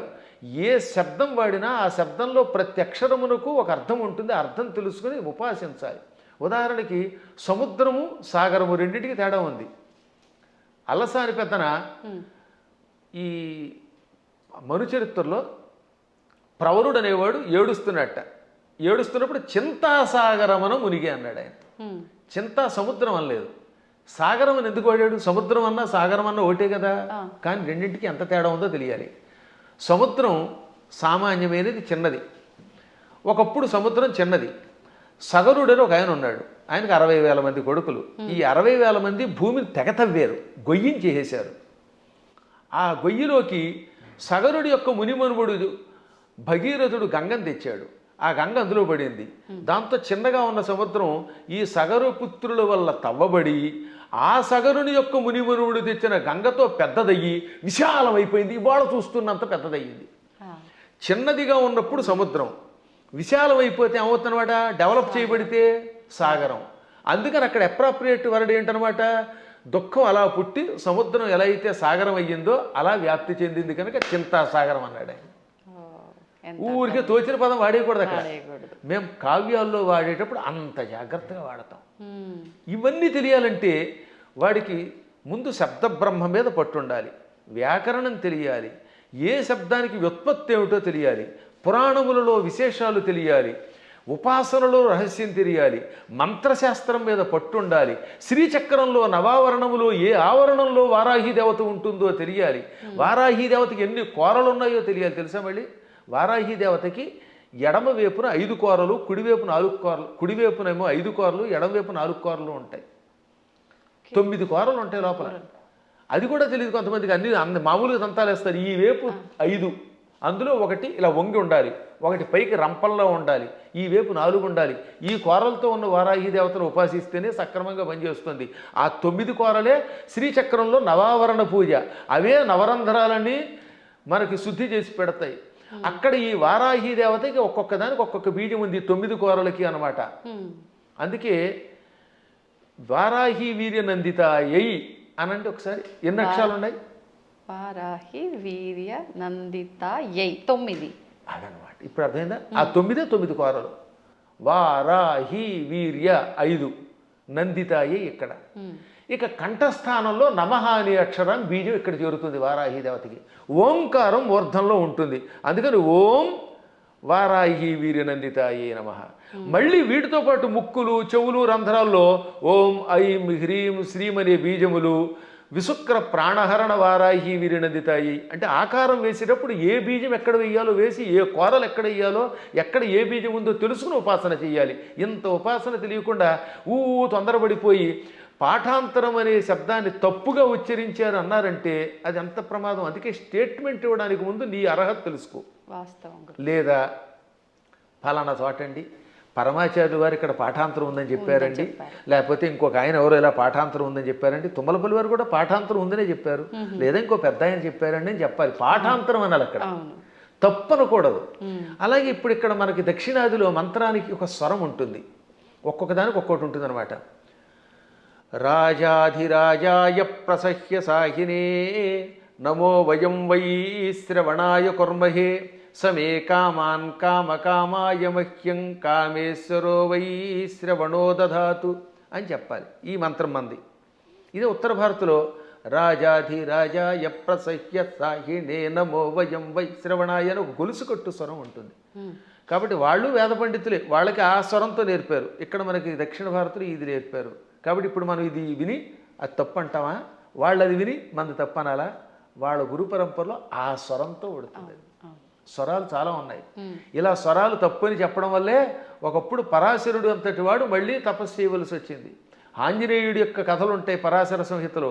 అందులో ధ్వజదత్తుడు అనేవాడు స్వరాన్ని పక్కవాడిని నీతి తప్పు అని ఆక్షేపిస్తే, స్వరం తప్పు కాదురా, వాళ్ళ సంప్రదాయంలో ఆ శాఖలో ఆ రకమైన స్వరం ఉంటుంది, నువ్వు ఆక్షేపించావు కనుక వచ్చే జన్మలో దరిద్రుడివై పుట్టు అని గురువుగారు చెప్పిస్తే దరిద్రుడై పుట్టాడు వాడు. ఎంత తేడా ఉందో ఆలోచించండి. అందుకని నేను ఎప్పుడు తప్పని అన్నాను, పాఠాంతరంలో అలా ఉంది. సరే పూర్తిగా తప్పు చెబితే అది వేరే విషయం. శాస్త్రం అనలేరు కొంతమంది. శాస్త్రం ఏం చెబుతోందంటే అంటాడు. అంటే శాకి సాకి తేడా తెలియదు వాడికి. సా అనేది దంత్యం, శా అనేది తాళవ్యం. శాస్త్రం అనకుండా శాస్త్రం అంటే ఏమో ఉంటుంది. ఇప్పుడు మన వాళ్ళకి తెలుగు చెప్పక్కల. పెళ్ళి అనమంటే పెళ్ళి, పెళ్ళి. వెళ్ళి అనమంటే వెళ్ళి. వెళ్ళి అంటే ప్రవాహం అని అర్థం అమ్మా. వెళ్ళి రండి అంటే అక్కడ ఇక్కడ నుంచి ఇంకో చోటకి ప్రయాణం అవ్వండి అని. అదే వెళ్ళి అంటే ప్రవాహం. పాల వెళ్ళి అంటే పాల యొక్క ప్రవాహం, క్షీర సముద్రం అని అర్థం. పాల వెళ్ళి అంటే ఏమిటనుకుంటున్నారు అర్థం? క్షీర సముద్రం అని అర్థం, క్షీరసాగరం. కాబట్టి వెళ్ళి రండి అంటే పొంగెత్తి నీళ్లతో ముంచండి అని అర్థం. మమ్మల్ని ముంచండి అని మీరే చెప్తారు, నా కొంప ముంచండి అని. కాబట్టి వెళ్ళి పెళ్ళి అంటే ఎంత అసహ్యంగా ఉంటుంది. వెళ్ళి అనలేక ఉచ్చారణ రాదు, ఏ శబ్దం ఎలా పలకాలో తెలియదు, మంత్రశాస్త్ర నియమాలు తెలియవు. ఎవడు పడితే వాడు స్టేట్మెంట్ ఇస్తేలాగా. ఎంత గట్టిగా ఎందుకు చెబుతానంటే, ఇంక మీదటైనా పిచ్చి పిచ్చిగా ఇలాంటి వాటిల్లో వింటున్నప్పుడు పిచ్చి కామెంట్లు పెట్టకండి, దానివల్ల నాశనం అవుతారు. తెలిస్తే తెలిసినట్టు పెట్టండి. లేదా మాకు అనుమానం ఉందండి, ఎవరి దగ్గర నా తప్పు అంటారేమిటి, ప్రతివాడు తప్పు అనడానికి. అందువల్ల లలితా సహస్రనామంలో అనేక భాష్యములు ఉన్నాయి. మేము కూడా ఐశ్వర్యయోగం అనే అద్భుతమైనటువంటి ఒక భాష్యం గణపతి సచ్చిదానంద స్వామి వారి యొక్క ఆశీస్సులతో రాసిపెట్టాం. దాన్ని భారతీ తీర్థ మహాస్వామి వారు కూడా సంతోషించి అంగీకరించి పీఠికిచ్చారు. హేమాహేమీరైన జగద్గురువుల యొక్క అనుమతితో రాసినటువంటి గ్రంథాలు. ఎప్పుడైనా మీకు అనుమానం ఉంటే ఒక పాఠాంతరమో అనుమానమో అనండి తప్ప పలానా వాళ్ళ దాంట్లో తప్పు ఉందని తొందరపడి అనకండి. తప్పు అనాలంటే ఆ స్థాయి ఉండాలి, దానికి వివరణ ఇవ్వగలగాలి, అంతే, మూల్యాన్ని చెల్లించాలి. ఇప్పుడు ఏమన్నా అంటే అహంకారం ఉండవు. అహంకారం ఏమీ రాని సన్నాసిగా అహంకారం ఉంటే ఏం మాకెందుకు ఉంటుందమ్మా? దక్షిణాహంకారం ఉండవలసిందే. విశ్వనాథ సత్యనారాయణ గారు ఏమన్నారు తెలుసా? చల్లపిళ్ళ వెంకట శాస్త్రి గారికి నాలాంటి శిష్యుడు ఉండడం ఆయన ఘనత అన్నాడు ఆయన. అదే కాదు, అంతే. అప్పుడప్పుడు ఒక్కొక్కసారి భాషా పాండిత్యంలో మేము కూడా అలా అనకపోతే ప్రతి అడ్డమైన వాడు నెత్తి మీద ఎక్కడ మరి. అందువల్ల చిన్నప్పటి నుంచి తిండి తిప్ప మానేసి ఎన్ని శాస్త్రాలు ఎన్ని వ్యాకరణాలు చదువుకున్నాం. 25 శతావధానాలు చేసిన వాడిని ఇంకోటి చూపించండి ప్రస్తుతానికి. మరి ఇన్ని శతావధానాలు చేసిన మమ్మల్నే మీరు నోటికి వచ్చినట్టు ఏదో కామెంట్ పెడితే ఏ అక్షరం ముక్కరా అని మిమ్మల్ని మేమేమనాలి, అవునా? అవును అవును. కాబట్టి సందేహం లేకుండా నేను పండితుండి ఎవడేమనుకున్నా ఇంకోటమ్మా, అనవసరంగా అహంకారం తెచ్చుకోకూడదు. కానీ అహంకారం ఒక్కోసారి ఉండవలసిందే. పద్మాగర్ గారు సొంత డబ్బా కొడుతున్నాడు అనుకుంటే కొట్టుకోమనండి, ఏం పర్వాలేదు. ఎందుకని? మీరు ఉద్యోగానికి వెళ్ళాలి. ఓ చోట మిమ్మల్ని ఉద్యోగానికి రమ్మన్నారు, అప్పుడు అప్లికేషన్ ఏమని చెప్పాలి మీరు? నేను చవటని, ఆత్మస్థుతి చేసుకోకూడదు కనుక, అంతేత నేను చవటని, నాకేమీ రాదు, వాక్శుద్ధి లేదు, నా మొహం తగలయ్యా, నేను ఇలా ఉంటాను, నాకు ఉద్యోగం ఉండంటే ఇస్తారా? కానీ అప్పుడు ఏం చేయాలి? ఇప్పుడు ఉదాహరణ నేనే ఉద్యోగానికి అప్లై చేశాను ఒకప్పుడు లెక్చరర్గా. ఇప్పుడు గోల్డ్ మెడలిస్ట్ని, ఎంఏలో ఫస్ట్ క్లాస్ నాది, ఫస్ట్ ర్యాంక్ నాది, నేను ఎంఫిల్ చేశాను, పిహెచ్డి చేశాను, లేకపోతే నెట్ పాస్ అయ్యాను, నాకు ఇంత అవధానాలు చేశాను, పండితుండంటే ఉద్యోగం ఇస్తాడా? నేను నన్ను పొగుడుకోకూడదు కాబట్టి చెప్తానండి, నేను సన్నాసినండి, చవటనండి, నాకేమీ రాదండి, నాకు ఉద్యోగం ఉండండి, ఎవడిస్తాడమ్మా? కాబట్టి ఒక్కోసారి ఆత్మస్తు తప్పదు. ఇలాంటి వాళ్ళకి సమాధానం చెప్పడం కోసం ఇలా మాట్లాడతాం. అలా విత్తప్పుడైతే ఈశ్వర కటాక్షం వల్ల ఇదంతా వచ్చాయి. నేను అలాగే రాసుకున్నాను పద్యంలో, అమ్మా జగన్మాత నిన్ను ఉపాసించి ఇంత గొప్పవాడిని అయ్యాను. అమెరికా వెళ్ళాను, చాలాసార్లు వెళ్ళాను. ఫస్ట్ టైం వెళ్ళినప్పుడు 2006లో 19 ఏళ్ల క్రితం అక్కడ ఓ అద్భుతమైన పద్యం చెప్పాను. ఏమని? ఎక్కడి ఆంధ్రమందు గల ఏలురో, ఎక్కడి ఆంధ్రమందు గల ఏలురో, ఎక్కడి కాలిఫోర్నియా దిక్కును మృక్కులేని పరదేశమునందున నిర్భయముగా ఒక్కడనై చెరించితి, మహోన్నత కీర్తిని గంటి సంపదల్ మిక్కిలి గంటి. ఇదంతా పొగడ్త కింద ఉంది కదా. ఎక్కడి ఏలూరు, ఎక్కడి కాలిఫోర్నియా దిక్కు మొక్కు లేని పరదేశంలో నిర్భయంగా ఒక్కడిని తిరిగాను, కీర్తి పొందాను, సంపదలు పొందాను. కానీ చివరిని ఏమన్నాను తెలుసా? మిక్కిలి కీర్తి గంటిని నీ పద జలేజము భక్తిని గొల్చి అంబిక. అది కొస మెరుపు. ఇదంతా ఎలా వచ్చింది? నీ పాద పద్మములను భక్తితో ఆరాధించటం వల్ల. సంపదల్ మిక్కిలి గంటి నీ పద జలేజము భక్తిని గొల్చి అంబిక అని ఆ సంపదల్లో లకార పొల్లు చివర ఉండడం వల్ల జలేజములో అలుక్ సమాసంలో ఎతి కూడా పడింది దానికి అలాగా. కాబట్టి చిట్ట చివర అమ్మాయి ఇదంతా నీ అనుగ్రహం అంటాం. మేము ఎప్పుడు వినయంగానే ఉంటాం. కానీ ఒక్కొక్కప్పుడు అజ్ఞానికి సమాధానం చెప్పేటప్పుడు అంత గట్టిగా చెప్పవలసిందే. కాబట్టి విశుక్ర ప్రాణహరణ అనే పాఠాంతరం ఎక్కువ బాగుంటుంది. పాఠాంతరంలో విషంగా ఉండవచ్చు, అది వేరే విషయం ఉంది. ఉన్నప్పటికీ ఇదే. కాబట్టి ఎవరికి ఏది కావాలంటే వాళ్ళ గురు పరంపరను పెట్టి దాన్ని సేకరించెదరుగాక అని మంగళాశాసనం చేస్తూ మరొక్కసారి మీ అందరి దగ్గర సెలవు తీసుకుంటున్నాను. ఈ 2 మాటలు కూడా చెప్పేయండి గురుగారు. ఇంకా ఇప్పుడు ప్రతి ఒక్కరిలో ఉన్న ఒక చిన్న డౌట్ ఏంటంటే, వారాహి అమ్మవారు ఇప్పుడు మీరు చెప్పిన దాన్ని బట్టి పురాణాల నుంచి ఎప్పటి నుంచో ఉన్న విషయమే, కానీ ఇప్పుడు ఈ 3-4 సంవత్సరాల నుంచే కొత్తగా వింటున్నాం ఎక్కువగా. కాబట్టి ఎవరు ఆరాధించకూడదు, గోప్యంగా ఉంచాలి, గుప్త నవరాత్రులు ఇదంతా కూడా మాట్లాడుతున్నారు. అసలు వాస్తవం ఏంటంటే అక్కడ గోప్యంగా ఉంచమని ఎందుకన్నారంటే, ఎవరికి పడితే వాళ్ళకి, అజ్ఞానులకి, నాస్తికులకి, కమర్షియల్గా వాడుకునే వాళ్ళకి చెప్పకూడదు. ఇప్పుడు పెద్ద సమస్య ఏంటంటే, కలియుగంలో ఒక ఆయన కష్టపడి ఉపాసన చేశాడు అనుకోండి, ఇంకెక్కడి నుంచి స్వార్థపరులు బయలుదేరుతున్నారు కొందరు. వాళ్ళు గుడి పెట్టేసి, పీఠం పెట్టేసి ప్రజలు దోచుకుంటారు. మీరు చూస్తూనే ఉన్నారు కదా. చీరల్ని ప్రమోట్ చేసేవాడు, పూజల్ని ప్రమోట్ చేసేవాళ్ళు, బాబో ఎలా తయారయ్యారంటే అలా తయారయ్యారు. అందుకని వద్దని అండంలో ధర్మం ఉంది. కానీ అసలు ఉపాసన వద్దండం మనవాళ్ళం వద్దండానికి. భక్తి కలిగిన ఎవడైనా ఉపాసకుడే. ఎప్పుడూ ఉన్న ఉపాసనలు. కాకపోతే ఉపాసనలు అనేది మీ ఓపికలను బట్టి చెయ్యండి. మోసగాళ్ళ మోసంలో పడకండి. ఈ విషయంలో మాత్రం మోసగాడు తయారయ్యారు, సందేహం లేకుండా. ఇంకా అక్కడి నుంచి వారాహి దేవతకి ఒక గుడి కట్టేయడం, అందరినీ నా దగ్గరికి వచ్చేయండి అనడం, దాంతో వచ్చిన వాళ్ళ దగ్గర ఏమో డబ్బులు లాగడం, చీరలు లాగడం, గందరగోళం అయిపోతుందమ్మా. వాళ్ళని దృష్టిలో పెట్టు చెప్పారు తప్ప ఉపాసనని తిట్టట్లేదు అవతల వాళ్ళు కూడా. ఈ ఉపాసన పేరు చెప్పి వంచకత్వం ఎక్కువైపోవడం వల్ల వంచకులు దృష్టిలో పెట్టుకుని కొంతమంది వద్దన్నారు తప్ప, అన్నవాళ్ళు కూడా ప్రజల యొక్క బాగుని దృష్టిలో పెట్టుకున్నారు కదా, అది మంచిదే. నిజమైన ఉపాసకులు ఆడంబరం లేకుండా ఉంటారు. ఇప్పుడు ఎప్పుడైనా నేను పూజ చేశాను, ఒక్క పూజ బయట పదే చెప్పుకుంటా, డబ్బా కొట్టుకుంటావు, కొట్టుకోం. అత్యవసరం వస్తుంది ఒక్కోసారి.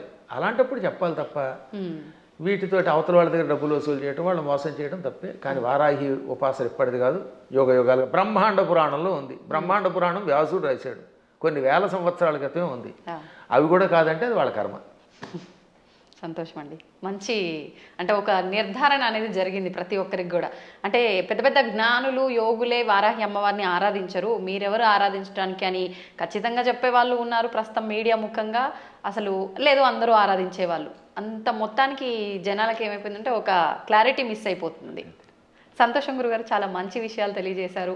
ఇంకా సమయం ఉంటే ఇంకా మాట్లాడాలని ఉంది, కానీ ఇప్పటికే చాలా సమయం అయిపోయింది. మీ అనుమతి ఉంటే మరొక వీడియోలో తప్పకుండా మంచి విషయాలు మాట్లాడుకుందాం. ధన్యవాదాలండి. దీన్ని తవ్వండి, తవ్వుతూనే శివలింగం. సరే దాన్ని అట్లా కప్పేసేయండి, చూపించదండి. Krishna is there. మూర్తి పూజ కాదు, సాక్షాత్ బ్రజేంద్ర నందన భగవాన్ ఉన్నారు మూర్తిలో. ఏమీ ఆశించకుండా ఆరాధించే వాళ్ళు కూడా ఉన్నారా ప్రభుజీ? నిజమైన భక్తి అంటే మనకు తెలియదు కాబట్టి